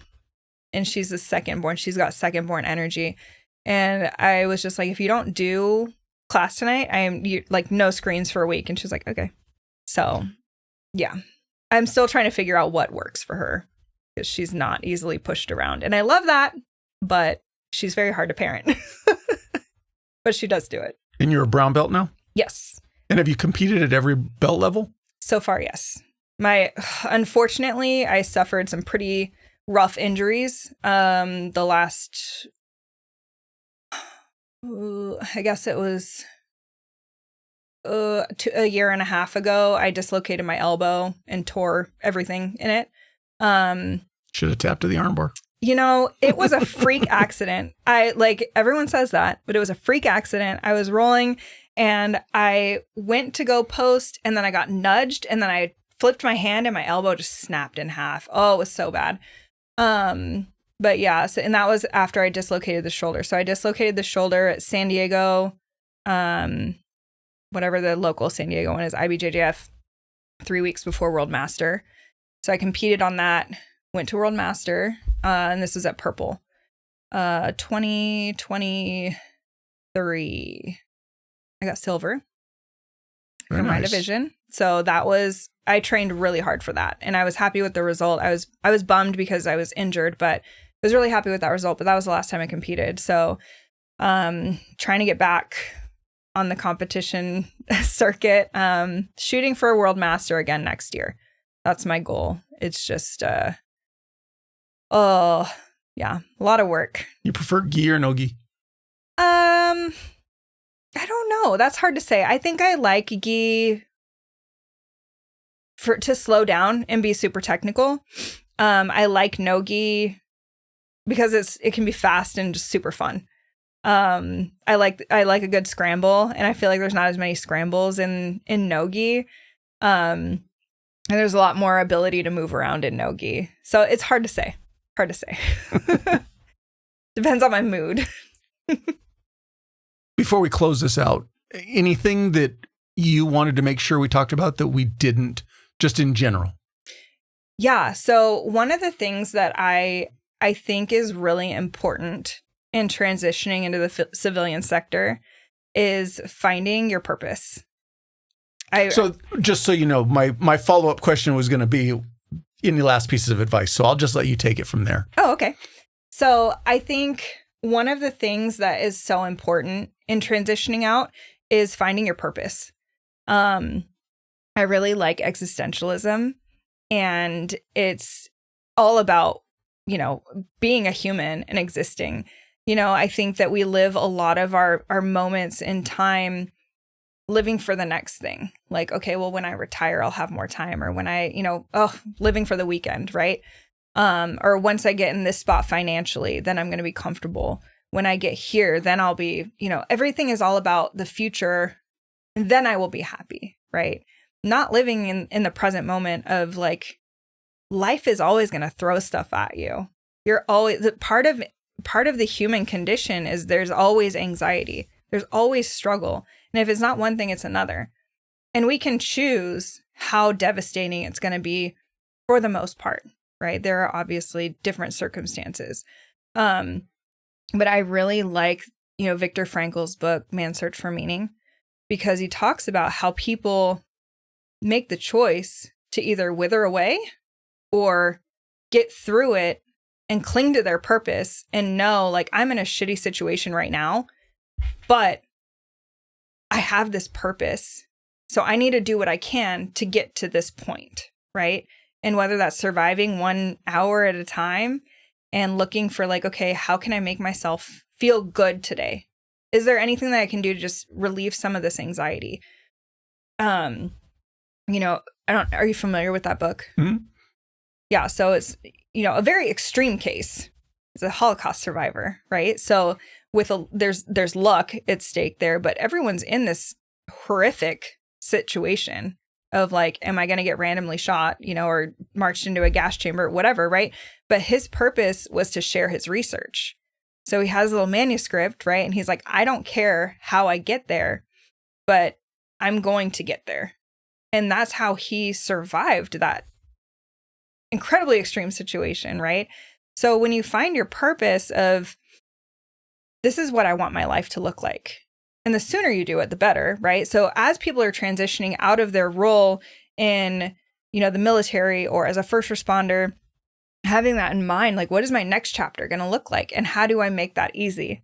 If I would have known, like, I want to be a therapist, I could have started my master's program working patrol. Plenty of cops do that, for their next chapter. But I had no idea what I was going to do. And I had to go down this dark pit of despair, an identity crisis, to go like, well, being a stay-at-home mom is not for me. Okay. But now I really do feel like I am walking in my purpose, because there were times where, like, sitting on my couch, like, half dressed with a kid attached to me, sometimes two, one on the toilet because I'm potty training, just going like, what was the point? Like, why was I a patrol cop? Like, what was the point of that? Like, just to enjoy like a rewarding, fun career for a flash in the pan compared to this is miserable, right? Like, what was the point? And now I get to look at my life and go like, oh my God, like maybe that was the point. I get to be an advocate for mental health and first responders and say like, no, I was there. Like, I get it, and I get to bridge this gap between the first responder population, which I think is severely underserved, and try to break down that mental health stigma.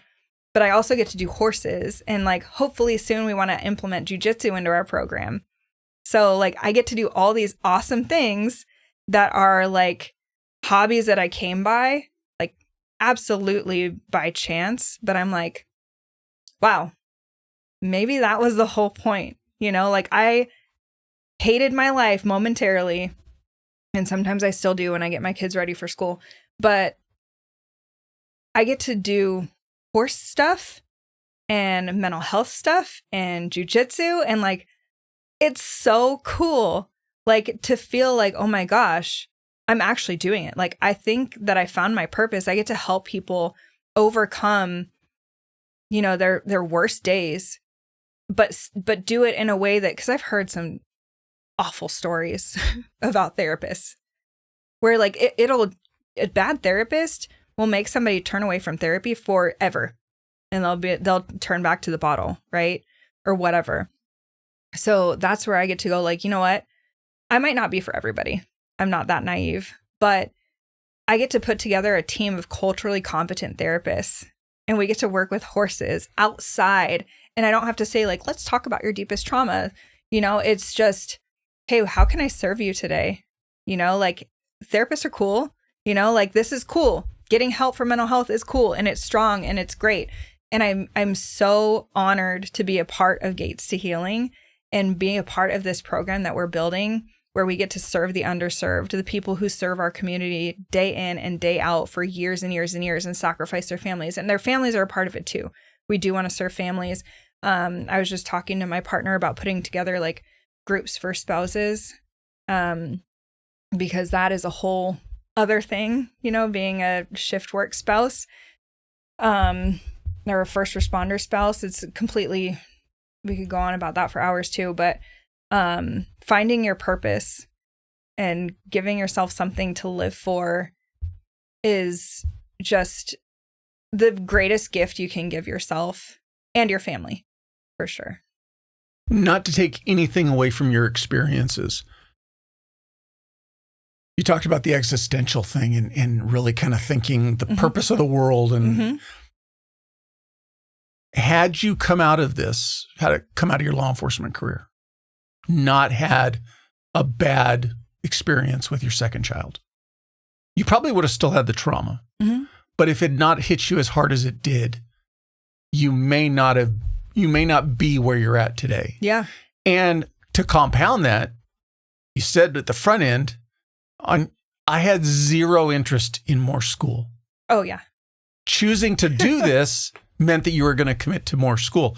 And my long way around this, or long-winded explanation is that I like the concept of finding your purpose. When you transition from these careers, you've got to find something in your life. Just because you might have been opposed to school, don't overlook or don't discount things simply because a degree is required. Look at, and there's no way for us to know it at the time, the path might be taking you somewhere, even if it doesn't feel like that's what I want to do. Oh, yeah. Yeah. And there's a lot of studies showing that, learning something new is a way to get through, trauma. Post-traumatic growth is learning something new, being outside, but I was like, okay, I was just tripping and stumbling and fumbling my way through trying to make myself feel better. Right. But knowing what I know now, I see like, oh, I was learning something new, and that made me feel better working towards something. But even something as stupid as like, oh my gosh, the hobbies that I have now, but jujitsu, that's a cool one. I also have old lady hobbies like crochet. I bake sourdough.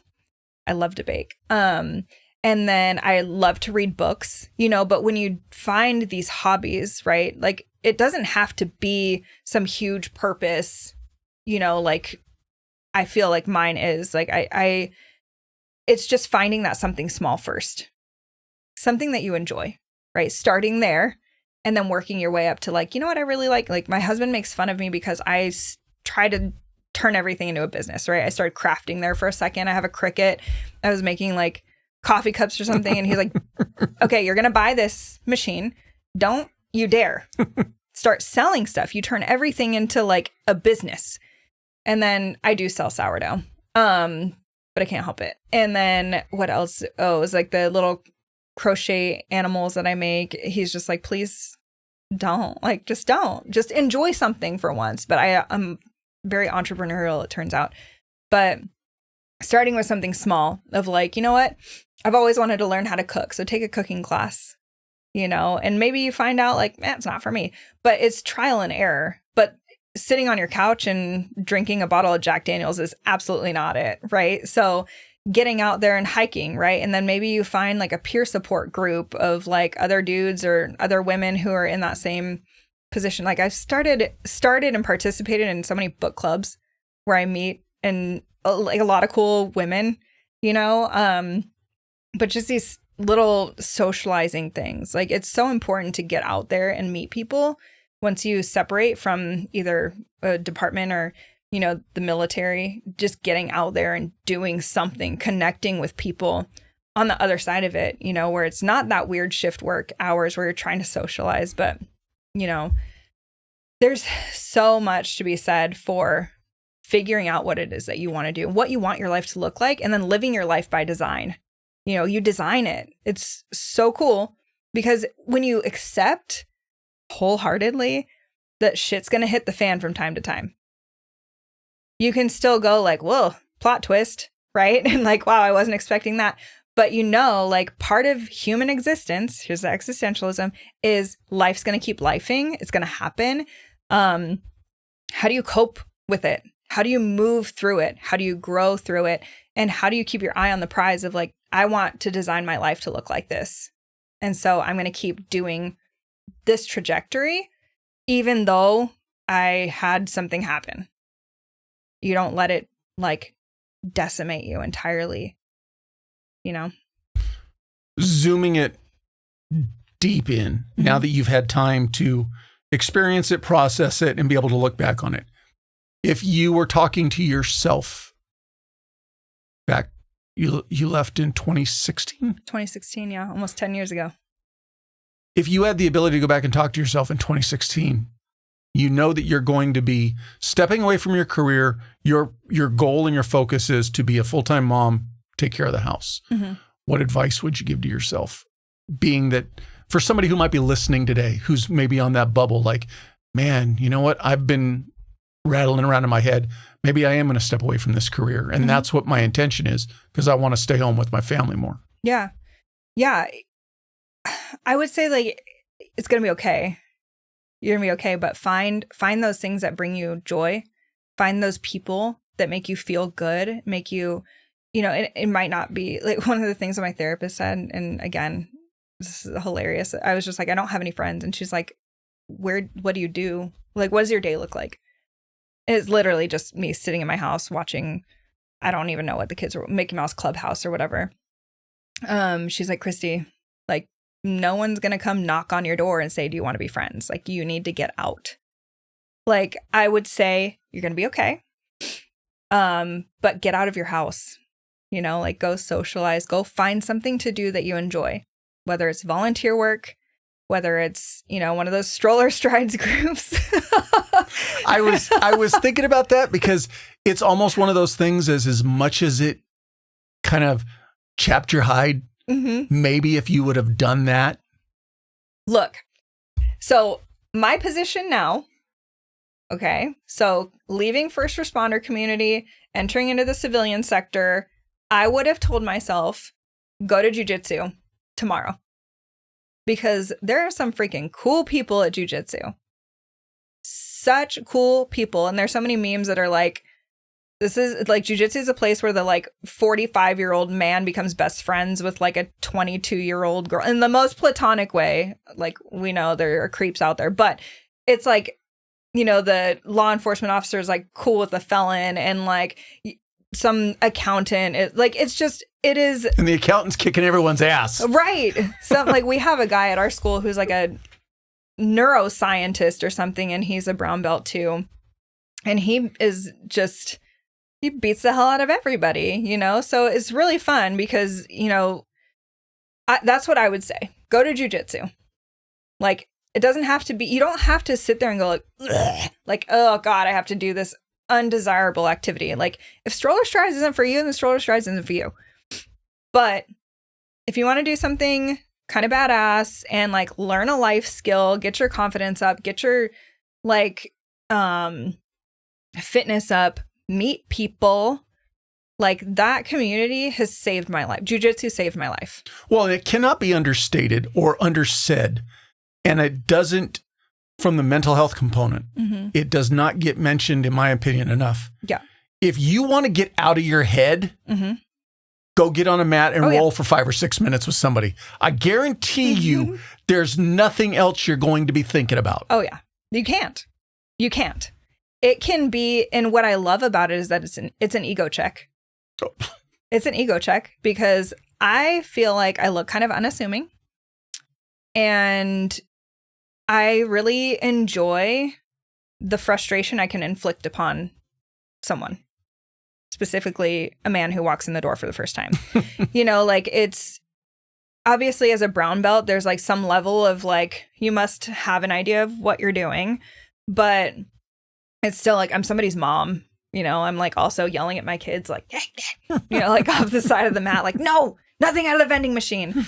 But like, it's a place where you can go and meet people, get some exercise, learn a skill, but you're also going to be humbled. You're going to be humbled. And that's what I love about it is like, once everybody has humbled everybody else, you get along real good.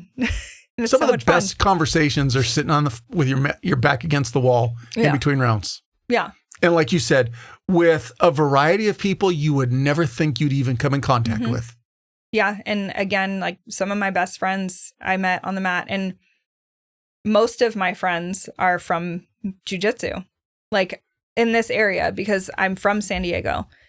And so getting like, I literally had to take a Xanax before I went to my first class. Like, it was so uncomfortable and I had no idea what to expect, especially like, and I was the only woman there.